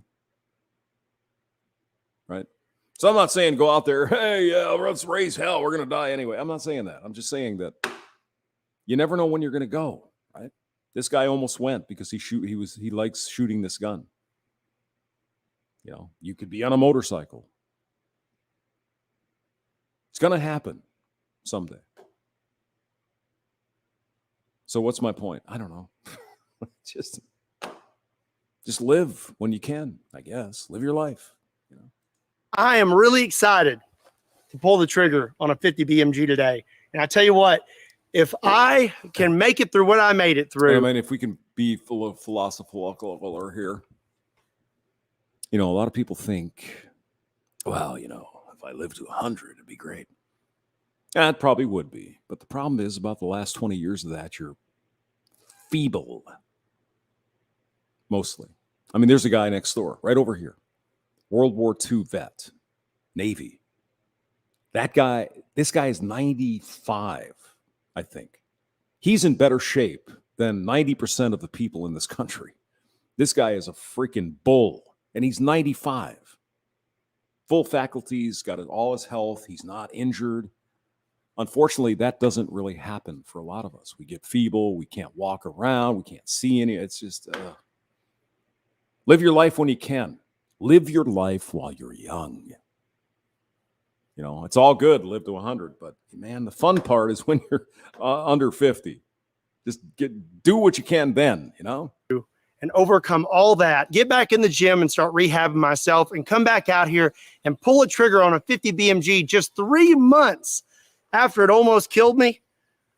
What's your excuse? So today we have the Serbu BFG 50A. This is a semi-automatic 50 BMG, and I'm going to cheat just a little bit. Still got to take it easy on the chest for a while. So I have 2 bags full of lead, so that should absorb the recoil. And I've got these slap rounds. Just in case you didn't know, 50 is 50 caliber. 50, half an inch. I got some PMC bronze, Boom. 660 grain full metal jackets. I'm going to start out with just 1 round. And I would be lying to you if I didn't say I'm a little bit nervous. Safety glasses, for sure. Yeah, I would say yes. Yeah. You got your thumbs ready just in case?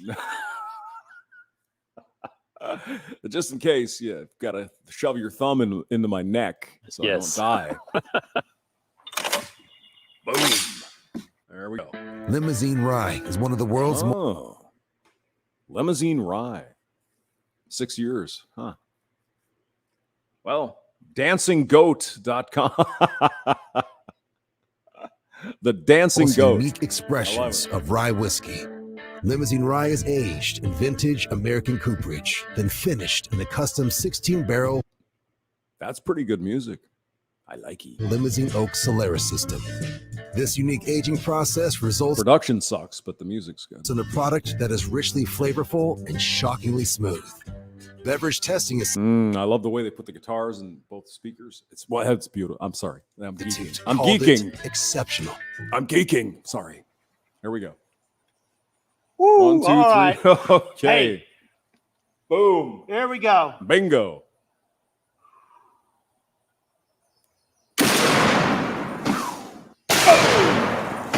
Bye-bye.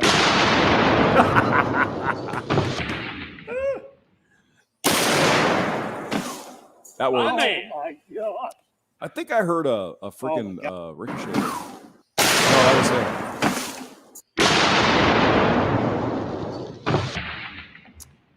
That little chameleon's like, what the hell's going on? I'm not gonna stay here. Oh my god! Oh my gosh, man! I cannot describe you right now. I mean, thank goodness the guy lived. I mean, he's got a family, beautiful family. Really decent fella, and he pulled through. I mean, that's great. But he was fucked up. He was in bad shape. He almost died. I mean, we could go here if we want to look. I don't know. It's more fun really to. Okay, we'll go there. All right. And support Kentucky Blood. Right through the back of this thing. Everything was going pretty smooth. We shot the fire hydrant several times, but the slap rounds were acting a little funny. One of the slap rounds hit like 1.5 feet low and to the right. I say we hit it with one more slap round, but this time aim for the thickest part of the fire hydrant and see what happens.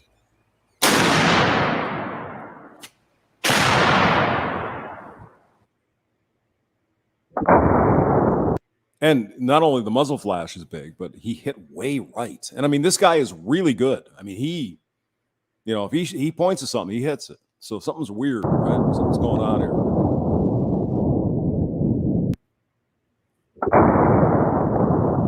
Wow. Did you see the muzzle flash on that? The gun was functioning normally, as it always has. I've been using this gun for a long time now, and I've never had any issues out of it. So before all this happened, we took one last shot, and it was actually really, really cool. The round was stuck out the back of the fire hydrant. This is a 50 BMG silver red tip armor piercing incendiary tracer. So we went through the top of the fire hydrant. Look at that. Oh my gosh.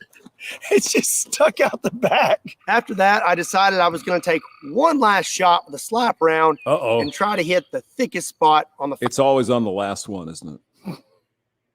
It's always the last one. Fire hydrant. So before I loaded my last slap round, I know that there was no barrel obstruction because I literally found the round in the fire hydrant. Right. But this last round that I loaded into my Serbu RN50 was a very, very hot round, and I had no idea. And there's really no way for me to have ever known that this round was as hot as it was. This is pretty interesting. So here you can see me taking the last shell casing out, and now I'm loading in the slap round. Yeah, and apparently you screw this thing in there like that. That's the way this works. You screw it in. There you go. I screw the cap on all the way. And you cock it. And the gun closes completely, and everything is functioning as normal.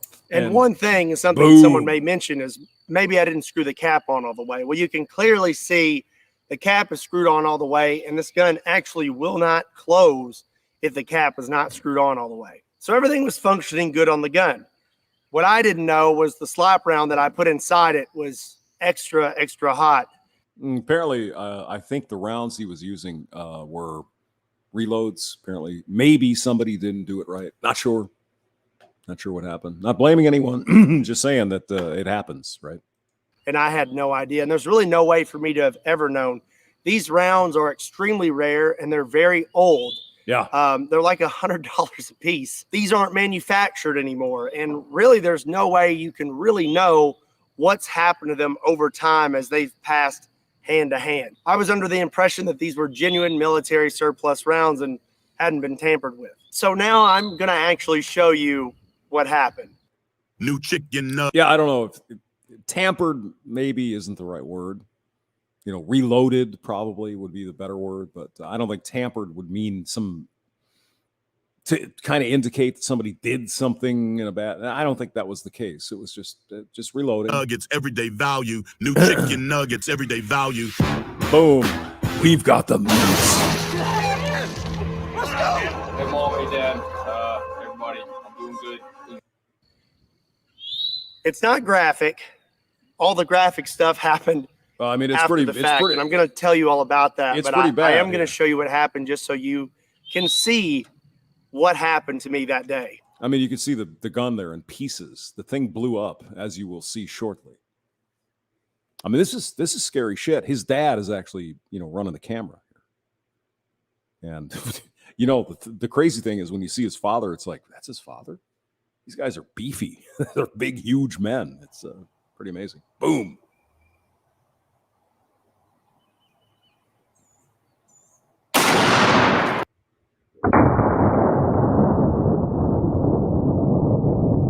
And so he broke his nose, and he got a big chunk of metal in his neck and his chest. Broke his hand. My goodness. You can see, obviously, the gun just blew apart. Yeah. So when I pulled the trigger, the gun exploded almost immediately. So the first thing that went was this cap. And this cap is solid steel, and it is very, very heavy. If you look right here, the threads are sheared off of this gun completely. I spoke with Mark Serbu, and he said that normal pressures are 55,000 PSI. And for those threads to have sheared off and this cap to have just blown off like that, we're looking at over 85,000 PSI. So the cap— Holy shit. Yeah, a little bit overpressured there, I think. My goodness. Cap blows off. It's kind of hard to put these on because of my little nose brace. I'll explain. But safety glasses are on. And this cap, you can see this little crescent here. Yep. This cap hit me right there. I'm not really sure which way, probably more like this, but it struck me in the face. Yeah, you can still see the man's eyes kind of. When this cap, I mean, he got beat up. It was bad. Hit me in the face. It broke my orbital bone in 3 spots: here, here, and here. Yep. It also broke my nose, and that's why I have this on. I've had to have facial surgery to repair all this. Here's the really bad part, though. On this lower, normally there's these 2 ears that stick up right here. And this is what prevents you from closing the gun when the cap's not on all the way. If the cap is on all the way, it will fit perfectly right here with those ears pushed up against it.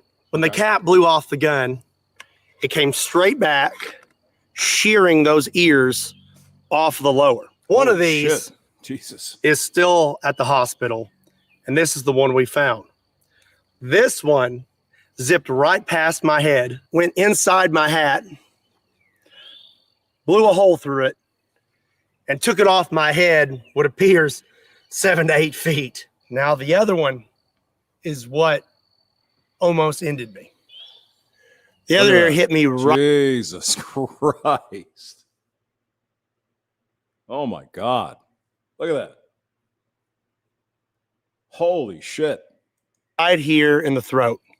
It proceeded to lacerate my jugular vein and then punctured a hole in my right lung. My God. This guy survived. Look at the damage this did. And he somehow, I mean, this is God stuff, people. You know, say a prayer. I mean, God was looking out for him this day, or Allah or Yahweh or whoever, Buddha. Somebody was looking out for this guy that day. As for my hand, my best guess is this is what did it. In the video, you can see that the stock almost disappears instantly. I believe it came in a downward motion and hit my finger. Jesus. You have your natural bend in your index finger. Oh, God. Well, this bone right here looked like a V. Yeah, I broke my finger once. It's not good. Not good. So my finger looked like a big W. So back to the lacerated jugular. I've now been hit in the throat, and I'm not really sure what happened, because when this cap hit me in the face, I went blind in my right eye instantly. Yeah, I would imagine. Yeah. Well, I mean, the bone around your eyeball was broken, right? In your skull, that was busted. So I would imagine your eyeball is probably kind of not happy about that. Instantly. I have vision coming back now, and they say my eyes should make a full recovery. But in that moment, I went completely blind in this eye, and it was like I had been punched. And I went backwards, and I landed on all fours. A lot of you wonder who is behind the camera in my videos. That's this sad. Is my dad. Yep. His name is also Scott. I mean, look at this guy. I mean, these guys are beefy. Look at this. They got guns going on there. If he had not been out here with me, that would have been it for me. He come running up and he let me know of my injuries because I was still in a daze. I've just been punched in the face by a big metal cap. And he let me know real quick that there was a hole in my neck and I was losing a lot of blood really fast. Yeah. My dad shoved his thumb into my neck and said, "Put your thumb there." Now that I'm aware of what's going on, I took my left thumb, I took my shirt, wrapped it in my shirt, and I shoved it as far into my neck as possible. I think both of these guys are actually law enforcement, trained law enforcement guys, or military. So they kind of have some idea, right, how to do some of this stuff. But let him talk. He tells the story better. I was not aware that my jugular was lacerated, but I did know this is really bad. I have a law enforcement background, and I've been trained in injuries and wounds and gunshots and things like that. And I know very well that if you get hit in the neck, it's not good because you can't tourniquet a neck. After I had plugged the hole, I applied extreme pressure, pinched my head down into my hand, and made a run for the truck. So the truck here was right near us. There's a trailer attached. I had to run around the front. I jumped in the passenger seat. Dad jumped in, and we took off. And this all happened in a matter of seconds. I would say under a minute. We were in that truck and just hauling tail into town. Something I forgot to mention, this upper weighs like 25 pounds. And you can see in the video that it just gets thrown off the table. So much pressure came out the back of this upper that it launched it off the table. It's an insane amount of energy that was thrown into my body. So now we're driving very fast into town. I am applying constant pressure to my throat and I'm breathing very slowly, trying to control my heart rate because the faster your heart rate, the faster you're going to bleed. My dad's driving, so I thought it would be nice of me to call the ambulance. My dad didn't agree with this, but I wanted to do it myself because I wanted to try and stay awake. I needed to be doing something to keep myself conscious. If you have an iPhone, there's this nifty little feature on the side here, and if you hit that button one too many times, it'll call 911. This can be kind of annoying when you're trying to shut off your alarm in the morning, but when there's a lot of bodily fluids on your phone and you can't open it, it comes in really handy. I got on the phone with 911 and I let them know what had happened and that we were coming into town and they were going to send an ambulance to meet us halfway. There were several times where I thought I was going to pass out. And I knew if I passed out that was going to be it because my dad's driving. If I pass out, who's going to keep applying pressure to my neck to keep me from bleeding out? Times like this, you really need something to focus on. And I focused on my kids. I had their faces in my brain and I just focused on them and I fought as hard as I could. I stayed conscious the entire time. We met the ambulance halfway. They got me loaded up and we took off towards the hospital. And like I said, I know that I was in a bad spot. And I don't know if you know this, but if your jugular is completely severed, you have 30 seconds. I knew that being hit in the throat, I may not have much time, but the closer we got to the hospital, the more my confidence built. And I thought, hey, maybe I'm going to be all right. When I was in the ambulance, I asked them to cut my shirt off because I was having trouble breathing. And I thought maybe I'd been hit in the chest as well. They cut my shirt off. There wasn't anything there. But when I got to the hospital, they x-rayed me. And they said my right lung had collapsed because it had filled with blood. And that was from this little guy here puncturing my lung as well. So from there, they had to intubate me while I was wide awake. And I tell you, that is not fun. Take this long metal rod with a point on it, and they stick it through your rib cage. And Jesus. It wasn't fun. No. After that, I was feeling a little better. I could breathe a little better. And then they wanted me to take my thumb out of my neck. And I was like, we're not taking my thumb out of my neck. You just wrap it up with some tape and stay there. But they told me I had to take my thumb out of my neck. So they had a bunch of gauze and packing. And as soon as I pulled it out, they packed my throat. When I pulled my thumb out, that's when I saw my finger. And they said that I audibly said, "Oh, that's not good," because my finger looked like a big W. They informed me after that they were going to have to life flight me to Vanderbilt Hospital in Nashville, Tennessee. Yeah. Very, very good hospital with very, very good doctors. Obviously, I'm here making this video. Big shout out to Vanderbilt Hospital. You guys are the best. So now they're about to knock me out. And at this moment, I realized that this may be the last time that I see my wife or see my dad, because once they knock you out, you know, that's it. Either they're going to fix you or you're not waking up. My wife had arrived. I called her in there. I held her hand and we had words. And then I called my dad in to pray. And after that, I remember waking up in Vanderbilt Hospital, hooked up to every machine possible. I'm going to throw some pictures in here. Jesus, look at that. Doesn't even look like the same man. That's crazy. Wow. So they did a number on me. So you can see this cut here, and this actually goes all the way down to right here.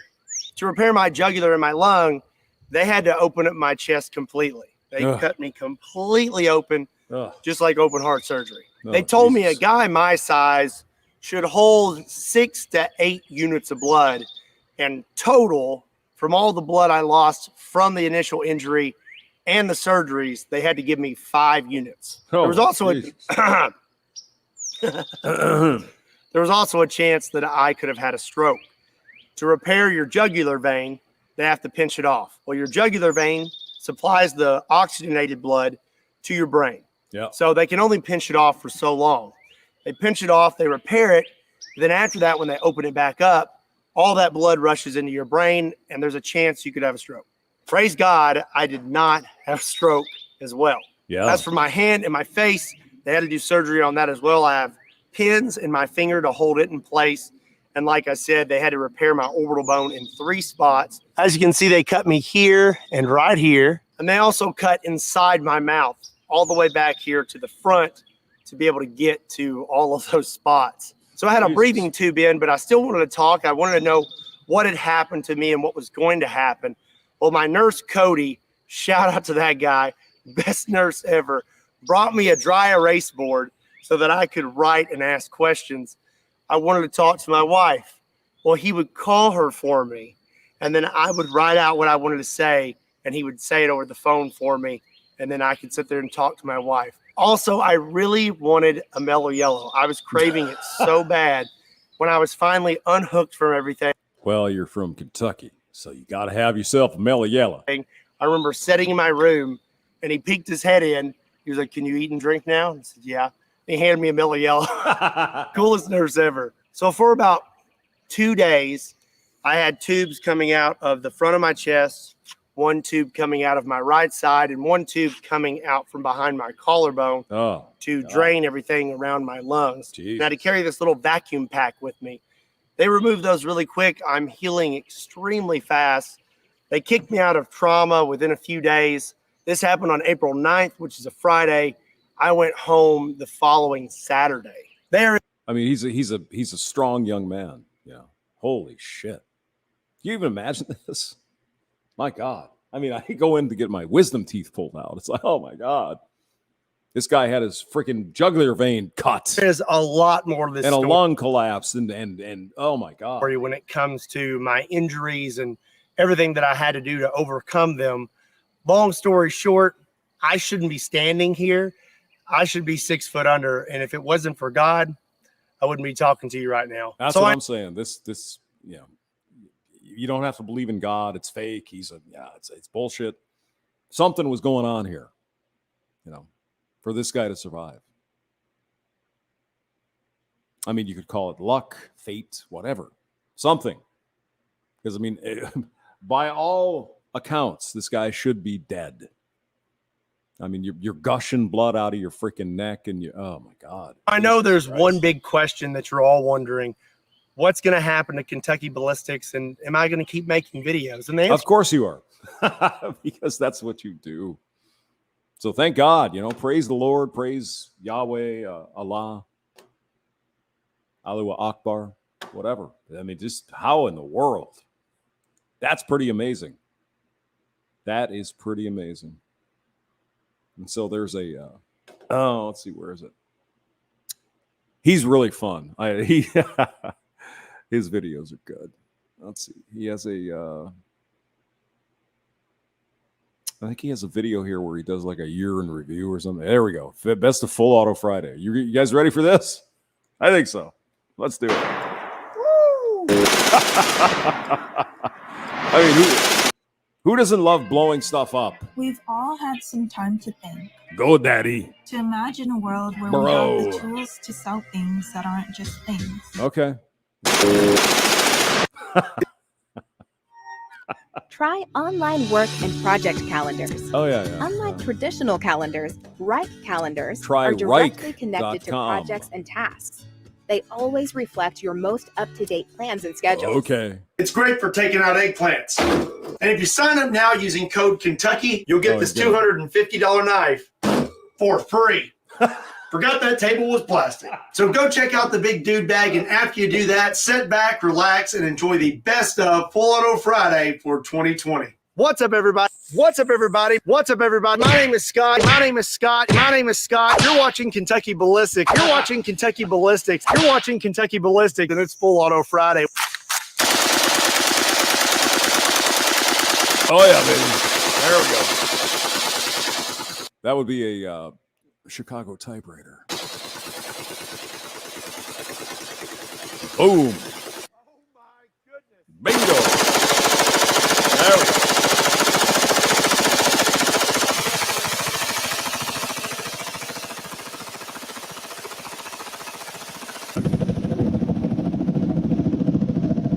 Son of a bitch. Look at that. What is that? That's a 223, I think. No, that's an AK-47. So. Excuse me. Sorry. That'd be 30 caliber. Give me vodka.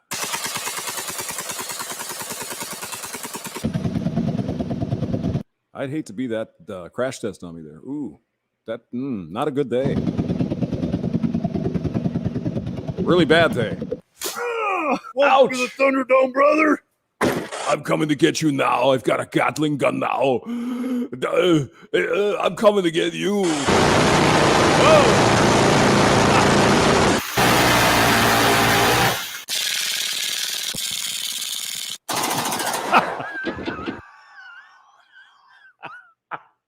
The Stretch Armstrong ones are fucking hilarious. Go on, sir. That's a Bushmaster 5 something or other. Yes. Oops.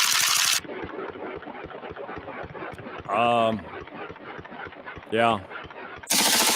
Well, that works. Oh, you just got jammed. The toilet. And he filled us with watermelons and cheese and you know, ragu or whatever the hell he's got. It's gravy, biscuits and gravy stuff. Ooh. Oh no. Oh no. Oh no, Yoko. Oh, I guess it's just watermelons this time. There we go. Well, that took care of it.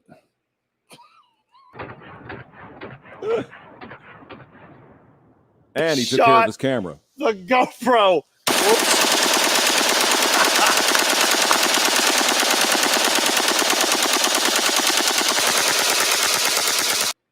That's a terrible use of a fan. I could have used that here on my computer. It may have stayed cool. Nobody likes eggplant. Ah! Oh my God. Oh my God. I got one more.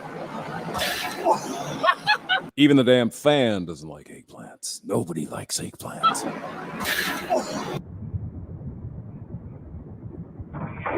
Boom! Bingo!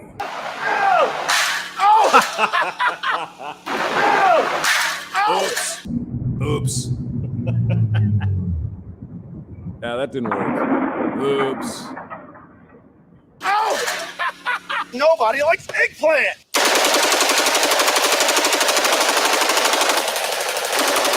problem with eggplant is they don't blow up very well because everybody, even bullets, hate eggplant. Nobody likes eggplant.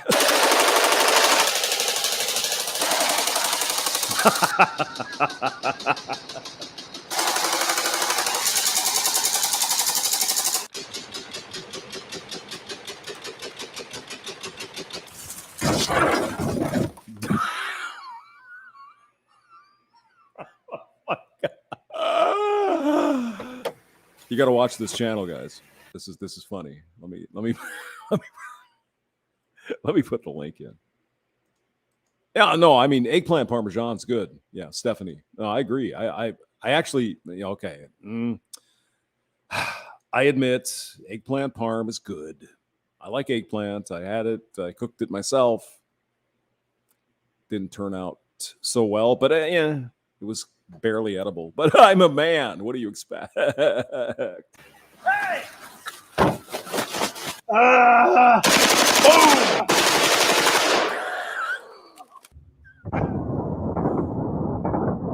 I mean, it's just so funny. I don't know if there's a couple of ladies here in the chat. I mean, guys just like this shit. We're stupid, I guess. I don't know. It's fun. Boom!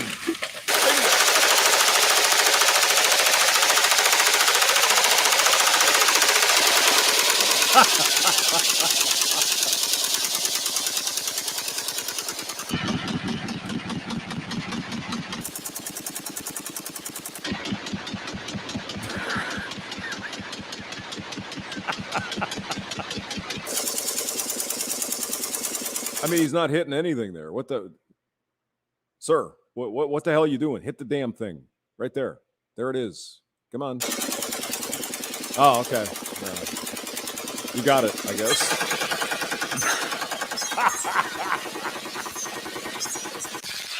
Well, oops. You just got jammed. Boom.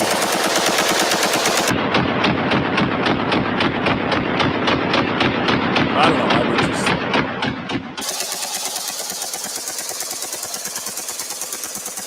I mean, maybe it's a man thing. I don't know. It's just, I enjoy it. Just watching shit just get blown up. It's just fun. Isn't it?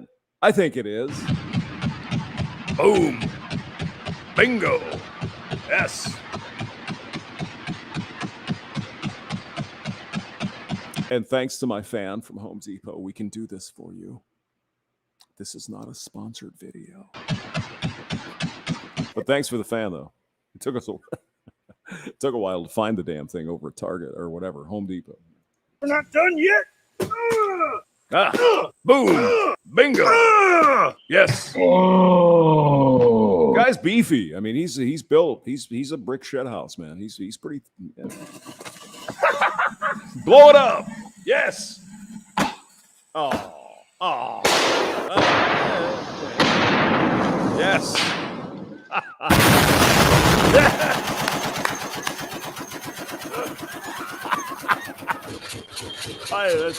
I'm sorry.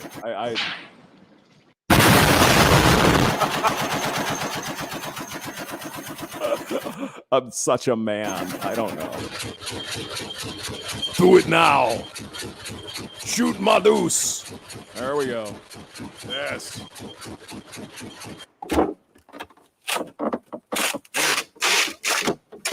Look at this. Got a fridge. Eggplant. Yeah, these eggplants are not going to be happy. Oh!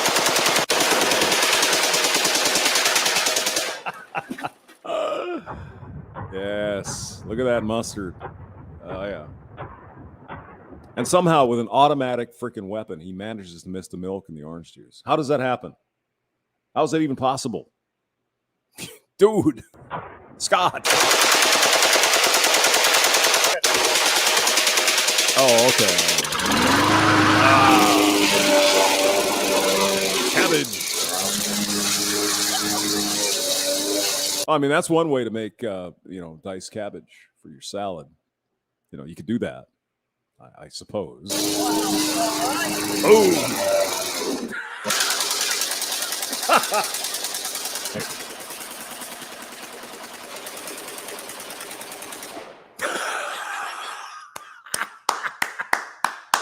Yes. flames and stuff blowing up. I mean, how it couldn't get any better. No. Boom. Yes. Yes.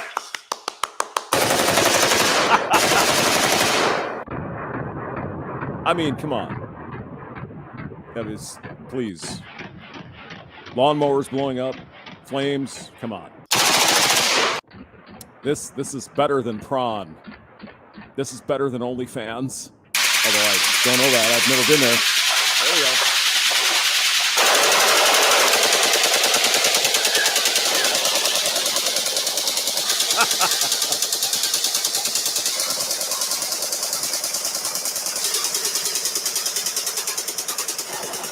I mean, how can you legitimately miss? You're 3 feet away, Scott. Come on. Boom! Bingo! Yes.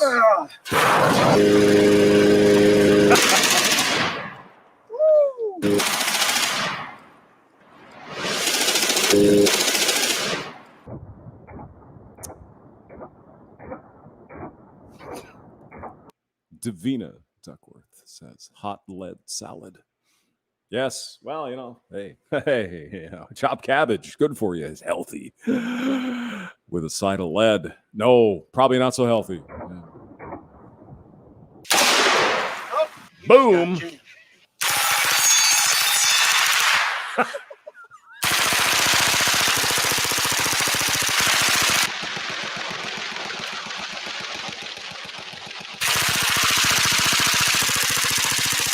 It's watermelon time.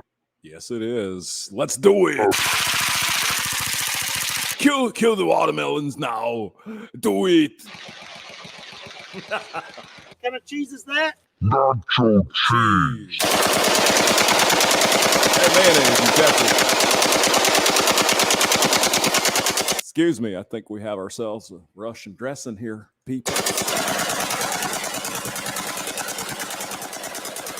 With extra lead.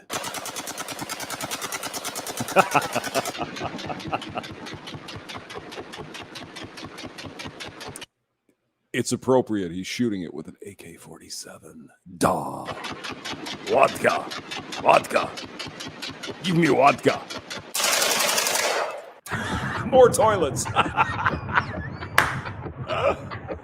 No, he's got cheese in these, though. Yeah, he does. Yeah. There we go. Yep.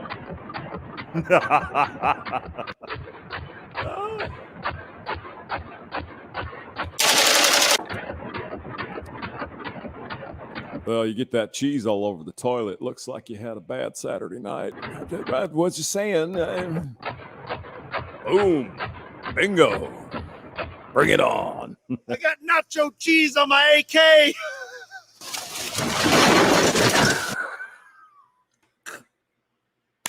It is getting to that time of the year, though, isn't it? I believe Kentucky Ballistics is in Kentucky, and I'm in Missouri, and it's still hot. It's September, what is it, 15th already? It's just September 12th. It's time to get cool. Bring on the coolness, please.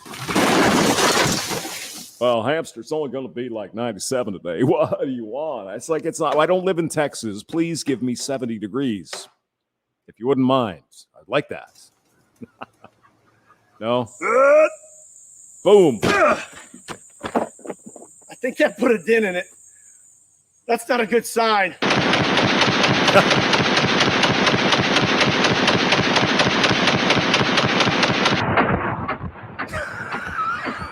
I love the close-up beauty shots. Oh, look at this.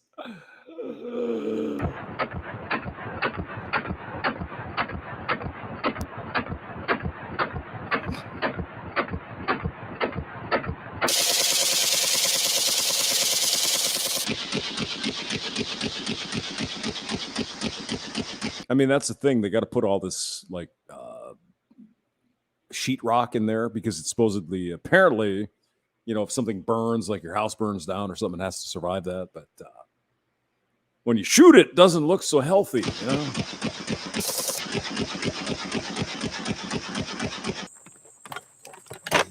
Bingo. Look at that. I mean, just get a look at that. yeah.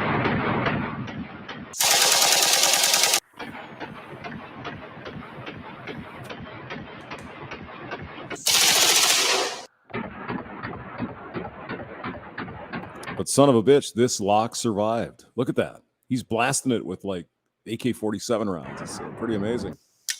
It lived. You just got jammed. Again.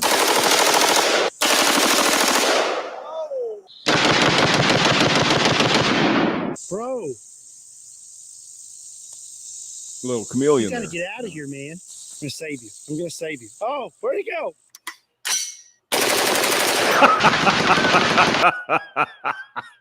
This one's funny because I actually had a Honda Shadow. And he's blasting it. This is crazy. Oh!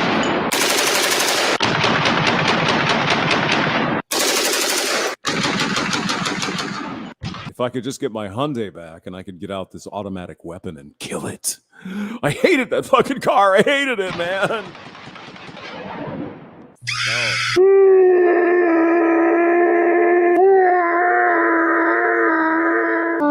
That's like an alien thing.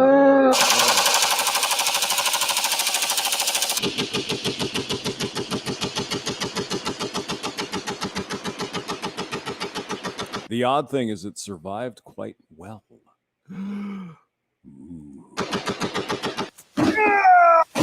Take a hint. If you ever run into one of these things, you're gonna have to do more than kill it with the gun. For good measure. Maybe two. Oh! I had a car like this. It was a good car, but it would have been kind of fun to shoot it, though. You know, I actually had I showed you the pictures, right? I had the two-tone paint. This guy over here was black, and everything else was silver because of the guy that wrecked my fucking car.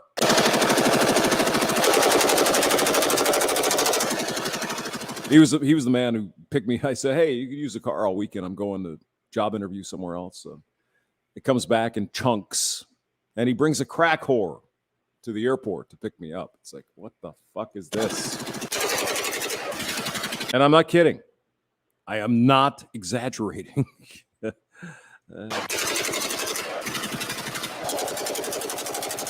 we go. Now we're talking. Oh, you just got jammed. Shame to blow up a Honda, though, because, I mean, the car will last forever. Just got to change the oil once in a while. Yeah. Put some gas in it. Woo! What? What happened here? What did I miss now? Woo! What you got to eat in there? Got any biscuits and mustard? Oh, God.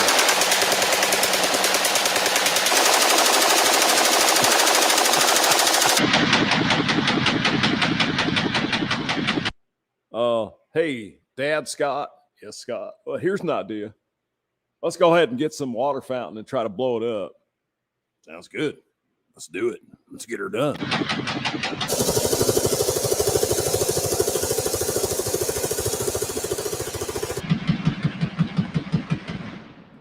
I mean, for one thing, you have to hit it to just. There you go. Never safe.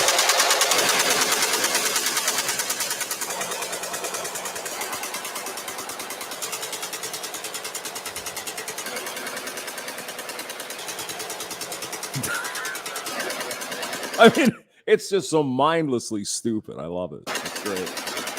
I mean, this is exactly what you need on a Sunday morning. Just stupid shit. I like it. Oh,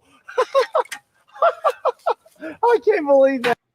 I've got the best job in the institution. I'm out on the yard 5 Missouri days a Department of week, Corrections. constantly moving. I have not had one day that is the same since walking through the doors. My favorite thing about working here is the camaraderie and the rapport you build with everybody. The pay increases have been fantastic. Now, I've heard that some prisoners in Missouri are not treated very well. That's not good. I hope you get that figured out. It's just because they're criminals doesn't mean you can treat them inhumanely. You understand me? Okay. Wait a minute, hamster. You just moved here. I'm going to be voting soon. You understand? Yes.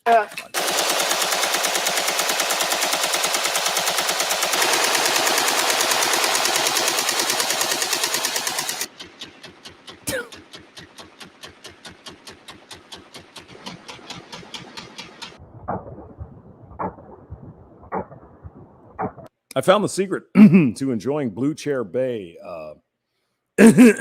spiced rum. Don't drink it. Just let it sit there.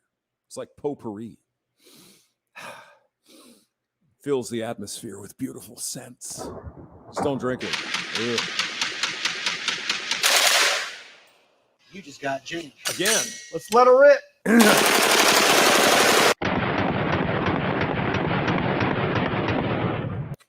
Is that the Bushmaster?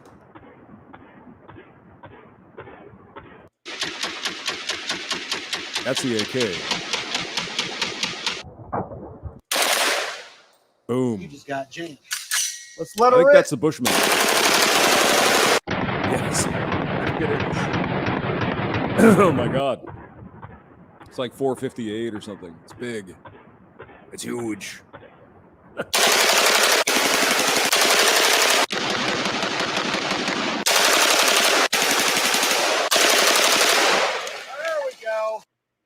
That's what she said. Hamster, 458. Well, that's huge compared to 1 millimeter. It's like, yeah, I know. I'm packing heat. Oh my God. Yeah. Pineapple.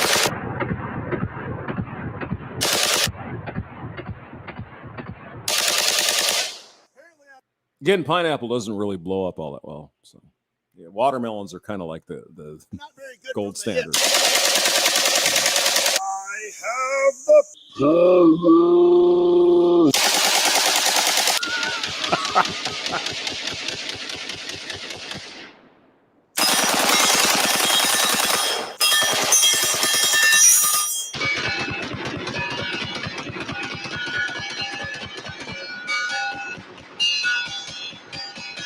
Oh, it's good, Scott. You hit it at least a couple times. That's positive development.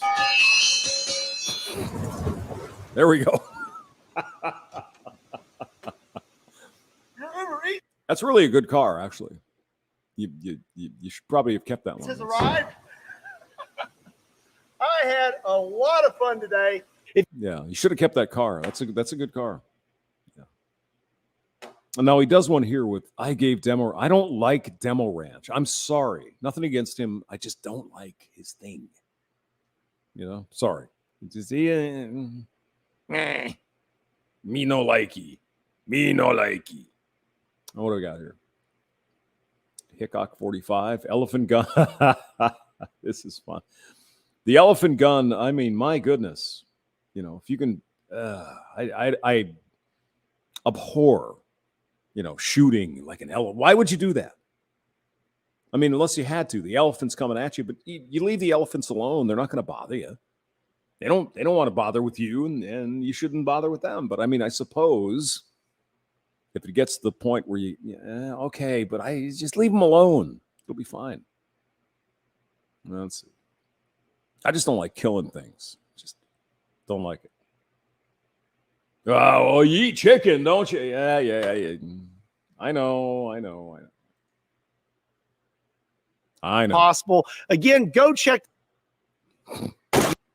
An important message from Medicare. Yes. Fraudsters. Yeah, I'm just kind of confirming. Oh, wait, where's my phone? I should pull this up for you. Hi, my name is Asshole from Texas. There's 4.5 million. Well, let me get this up. Let me show.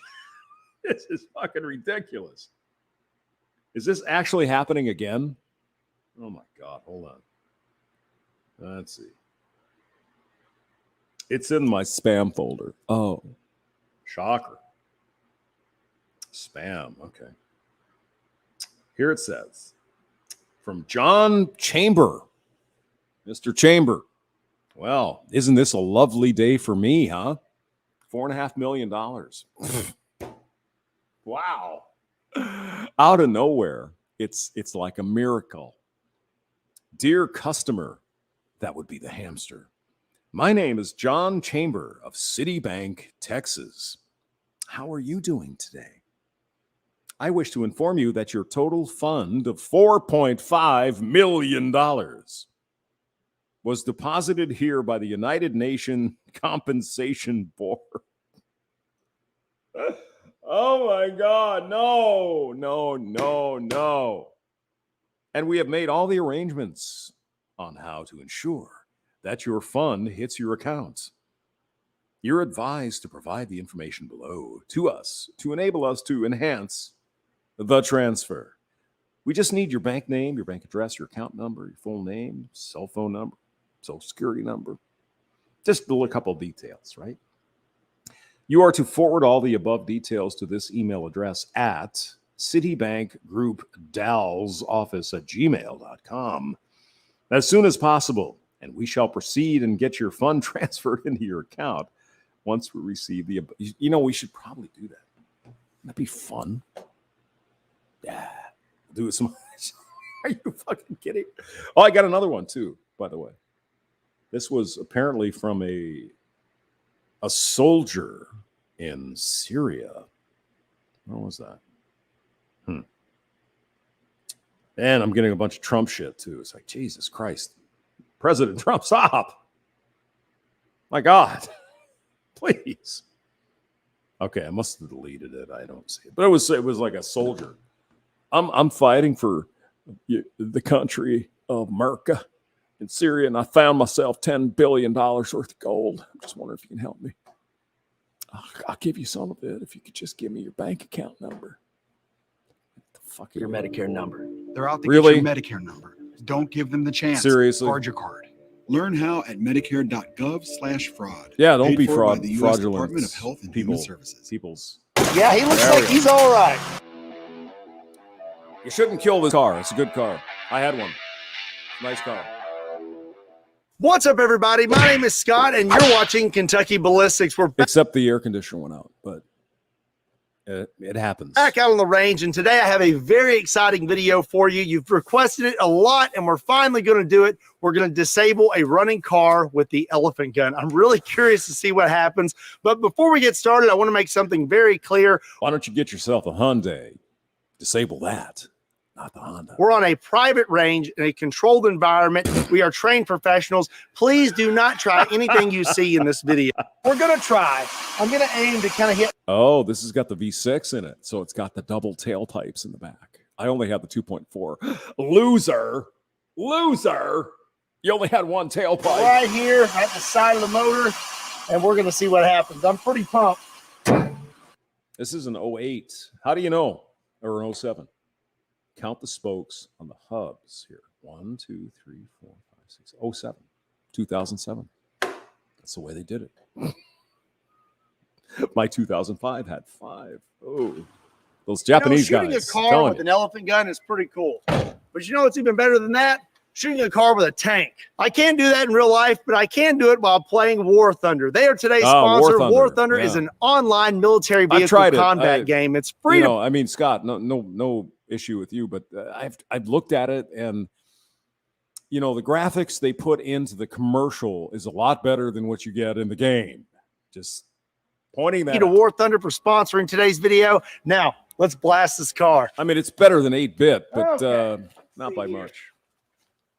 It so reminds me of my car. You know why? Because I had one just like it, except that the silver was here and the black, or actually the black was here and the silver was everywhere else. Whoops. Yeah, I gave that car away, by the way. Just like somebody needed a car. It's like, okay, take it.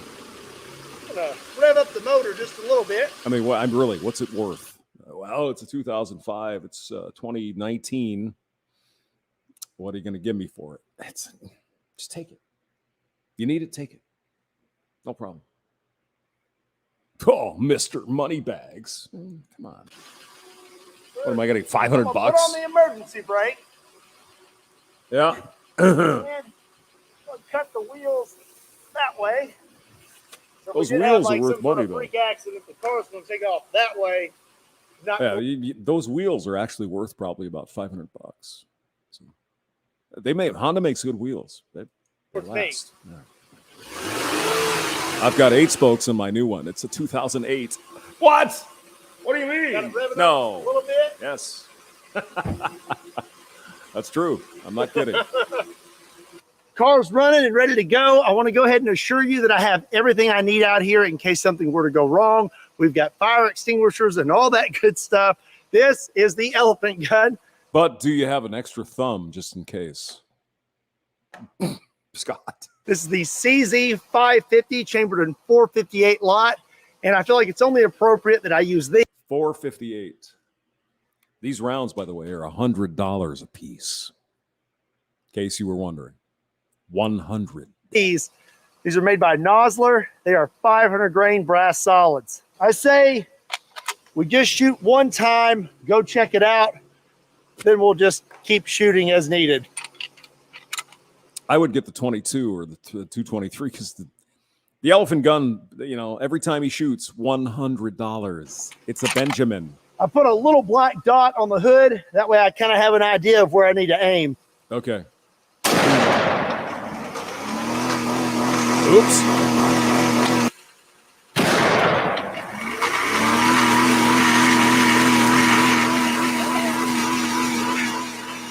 Let's go ahead and hit it one more time.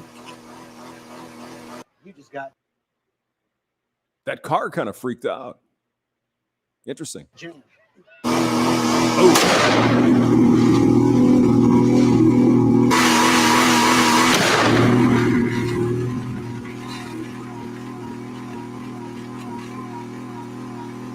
Actually, maybe one more.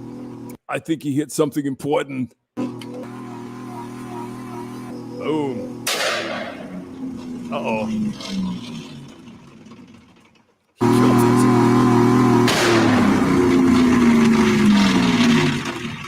I think he killed it. We shut it down. Took 3 shots, but we did it. I was going to go check it out, but $300 for 3 bullets. Son of a bitch. Oh, what do you mean, hamster? That's like, really? $100 per round? No. No. Because it started revving so high, I was kind of worried because it might have caught on fire, and we definitely did not want that. I think he probably hit the blinker fluid tank, and it made it idle up because, without blinker fluid, you got a problem. Right, ladies? Blinker fluid, muffler belt. Yeah. Motor is I'm pretty sure he hit the muffler belt because that's what happens. not running, but the radiator just kicked on. I'm terrible.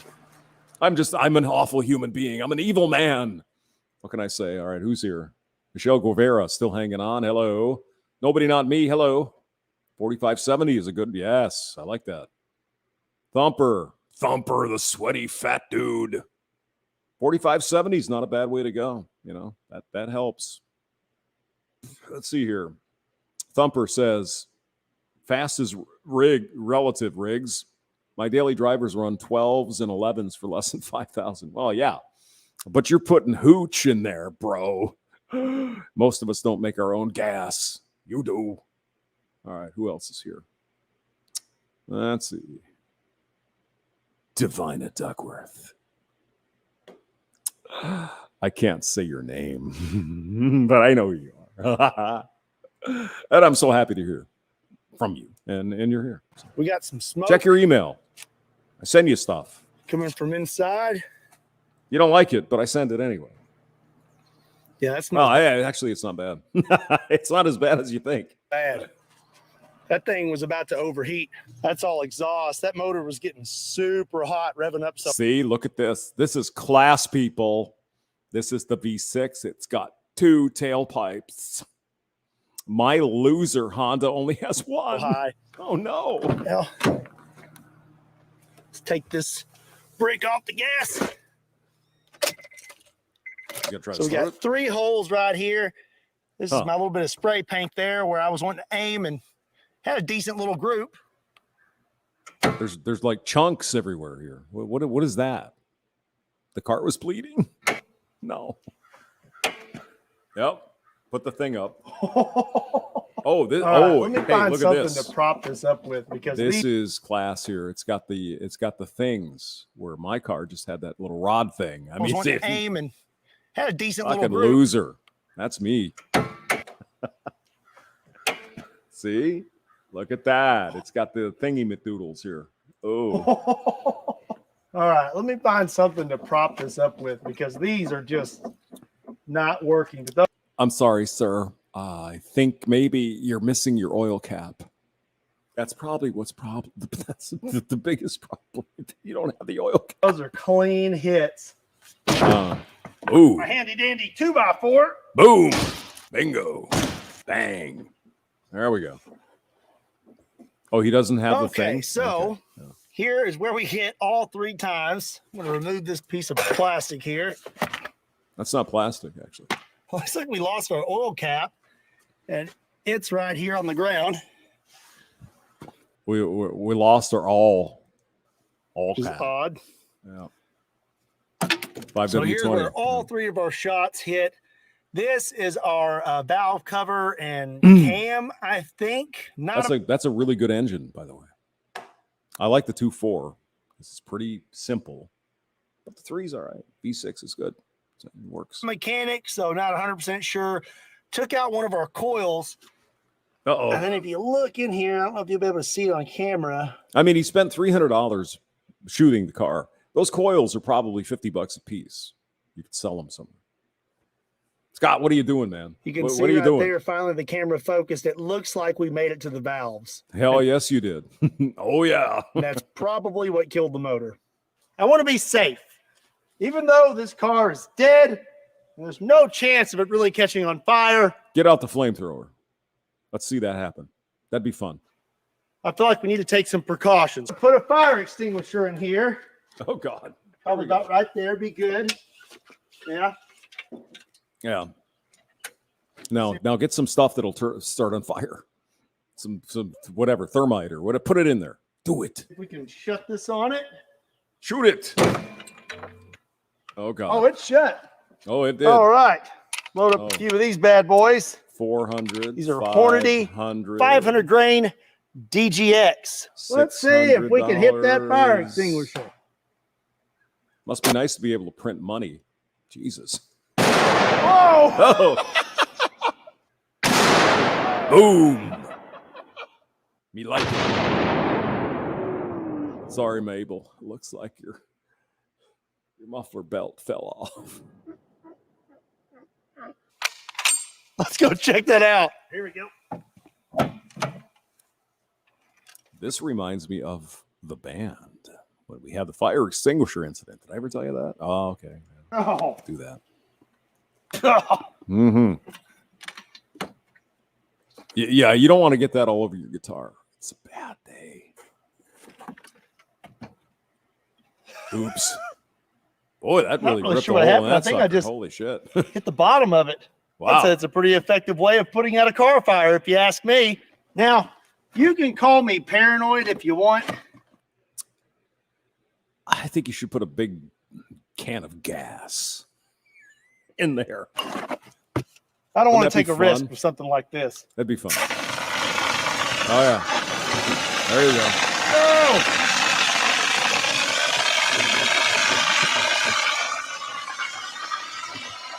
Why isn't he shooting? We're here for the shooting now. Do the shooting. What the hell is... What is he doing? Oh, God. Boom. There we go. All right, so now I want to know, if I shoot through this windshield, will it go all the way through the car? Yes. So I'm going to take this 2-liter, and I'm going to set it. He's got soda. It's going to set it right here. Yeah. Oh. We're going to use another Nosler 500 grain brass solid. $500 worth of rounds. Depression can be a really tough thing to go through. It is, yeah. Please call somebody if people you always have a lot of ideas how to help you through. Oh! What? What the hell happened? You know what? I've got about 2 more rounds in there. These are not brass solids. These are a lead core with a steel jacket. Oh, they're only $99. Right. Woo!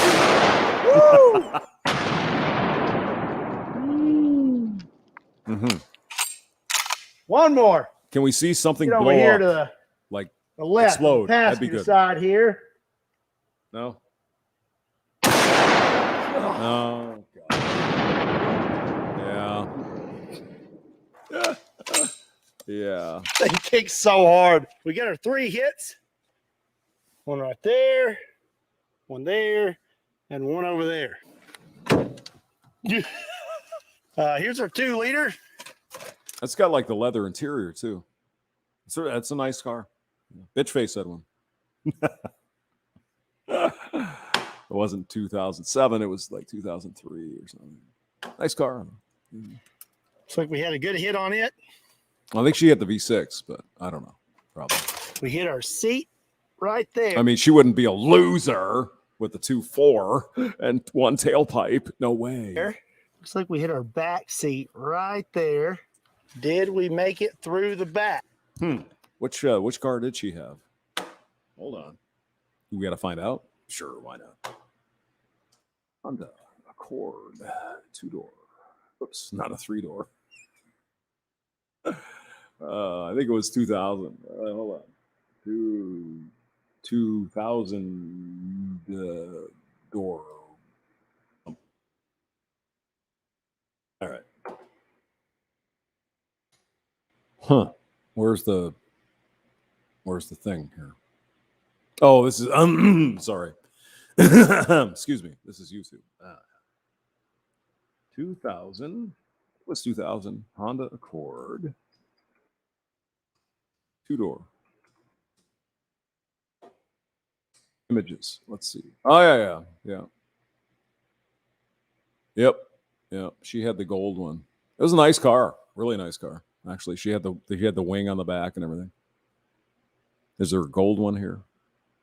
Yeah, I like these. They look. I thought they looked pretty good. Then mine was 2005. I didn't think it was as good looking as this one, but I thought this was pretty sharp. Am I wrong? Yeah. There's the interior. Nice car. Yeah, very comfortable. And they haven't changed much, actually. I have a 2008. It's got the same sort of radio thing over here. Just good, solid cars. I mean, you can't bitch. You really can't. Anyway, let's go back to the videos. That's more fun. You don't want to hear me talk. But it was a gold one. It was a V6. Nice car. Possible. Again, go check them out. Use my link in the description down below. That'll get you a bonus premium tank, ship, or aircraft. And you don't even want to know. So Friday morning, I woke up, I checked my phone, and there was a video from my camera, and I watched the recording. Be loaded up with some PMC bronze 5.56 full metal jackets. I mean, you got to admit, he shot the hell out of the car and it still works. I mean, what do you need?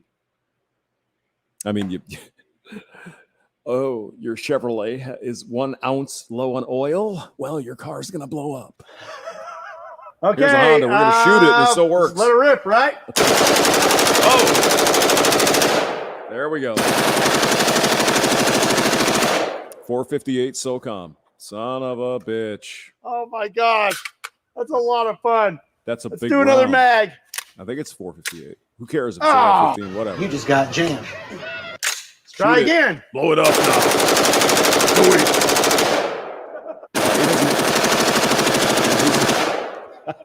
He's got some gravy and shit in there. That gravy exploded in there. We got to get there. We go. Oh, that's the cable to open the door. So yeah, definitely don't want to try to open the door. No. But we hit our watermelon, tore up the door on that second mag. I mean, just blew all. I mean, you got to admit, it looks like, geez, it's not bad. It's not doing bad for being shot up with huge rounds of ammunition. One of those 458 SOCOM rounds. Seen badder things. Came through and hit right here, but did not make it through the other side. We shot that second mag Yeah. It went through the first door. Yeah, we hit our the pineapples. It's always a pineapple. Pineapples are the problem. pineapple at least once. When you put it on a all pizza, those other rounds, big looks problem. like most of them made it through the driver's side door. Yeah. Oh, It's 8:28. I can go get beer. Door still works. Oh, the ranch dressing got hit too. You see, hamster. Here's the key to living. Is all you got to do is do live streams till you can get beer, and then everybody's happy, especially me. Ew, I thought I could smell it. We're gonna move this nacho cheese over there. Yeah, put some more cheese and shit in there. That's fun. Same with the pineapple. Yeah, there you go. And what's left of this eggplant?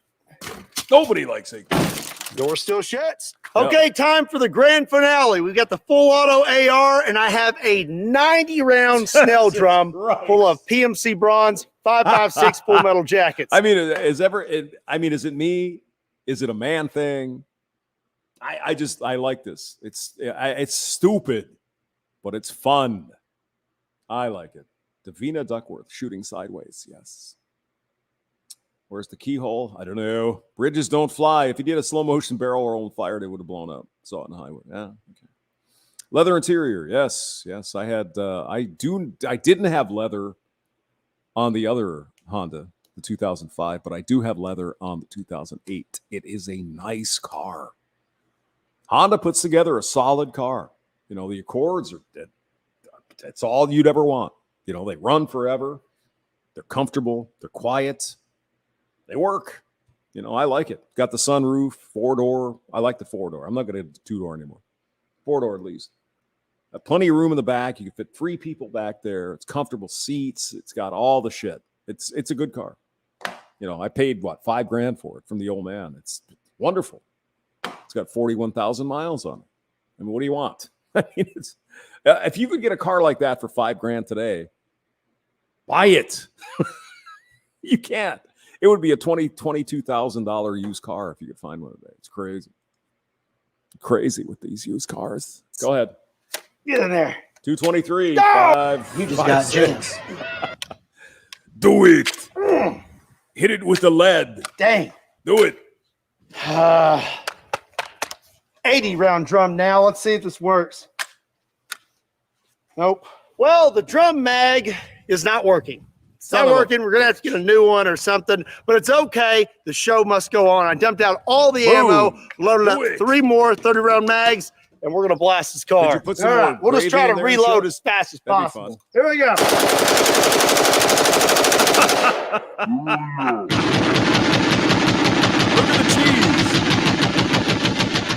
Look at the cheese. Where's all that nacho cheese sauce?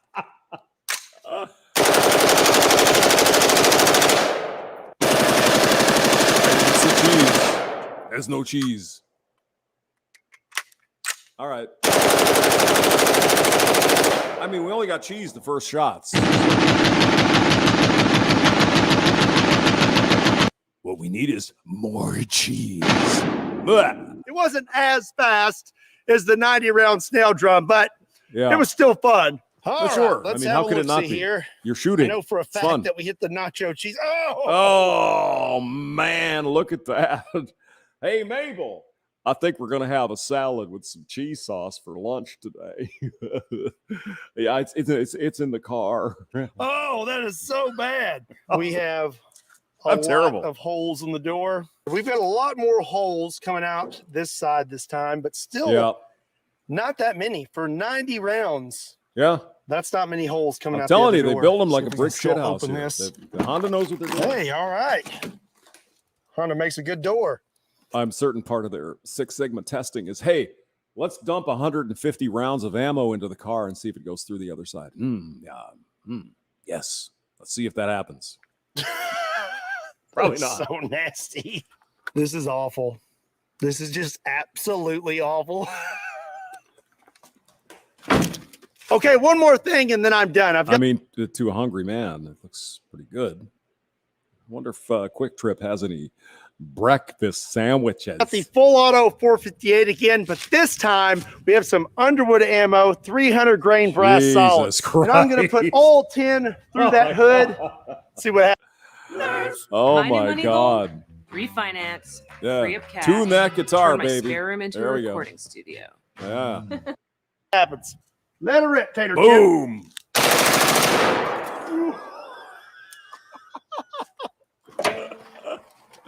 Oh. Hey, Mabel, did you see that? Man. Hey, Okay, hold my so beer. these are from the elephant gun. Yeah. We may have had one new hole there. I mean, did you Got a drive the hole thing right over here? How in did the you get it here? intake? Broke all this up. This is Oh. aluminum, I believe, and it's seems to be pretty brittle. Look at that. That ripped right through there. Well, you're shooting it. What do you expect? Broke that I mean, come piece. Look at that. That's the whole piece of it. on. Damn. Hit this wiring harness. Got another hole right there. I think the 458. You know what would be funny? If you got in the car and started it and it was still running. It's like, oh my God. Buy a Honda. Do it. SOCOM would do a pretty good job at shutting down a motor as well.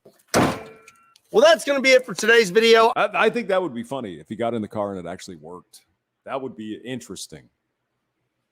Oh, yeah, well, you know, there's a little bit of knock in there, a piston slap, but it's probably just the freaking rounds in there and the cylinder. You know, don't worry about it. It's fine. $7,000. I wouldn't be surprised. Davina Duckworth, they have a plant in Ohio and in Canada. Yes, Marysville, Ohio. I have been there. That's where my car was made. Marysville, Ohio. Wonderful. They really make good cars. Really. And I think Toyota's in Alabama, Tennessee. BMW, I think South Carolina. I mean, a lot of these cars are made in the United States. So it's not just Chevy and the Fords and the Chryslers. I think actually American cars, more of them are probably made overseas than the Japanese cars, which are made here. Just can't beat a Honda. You know, you buy that thing, take care of it, it'll last forever. All right. I am going to go get some beer. I will see you guys later. Hope you enjoyed the fun. I did.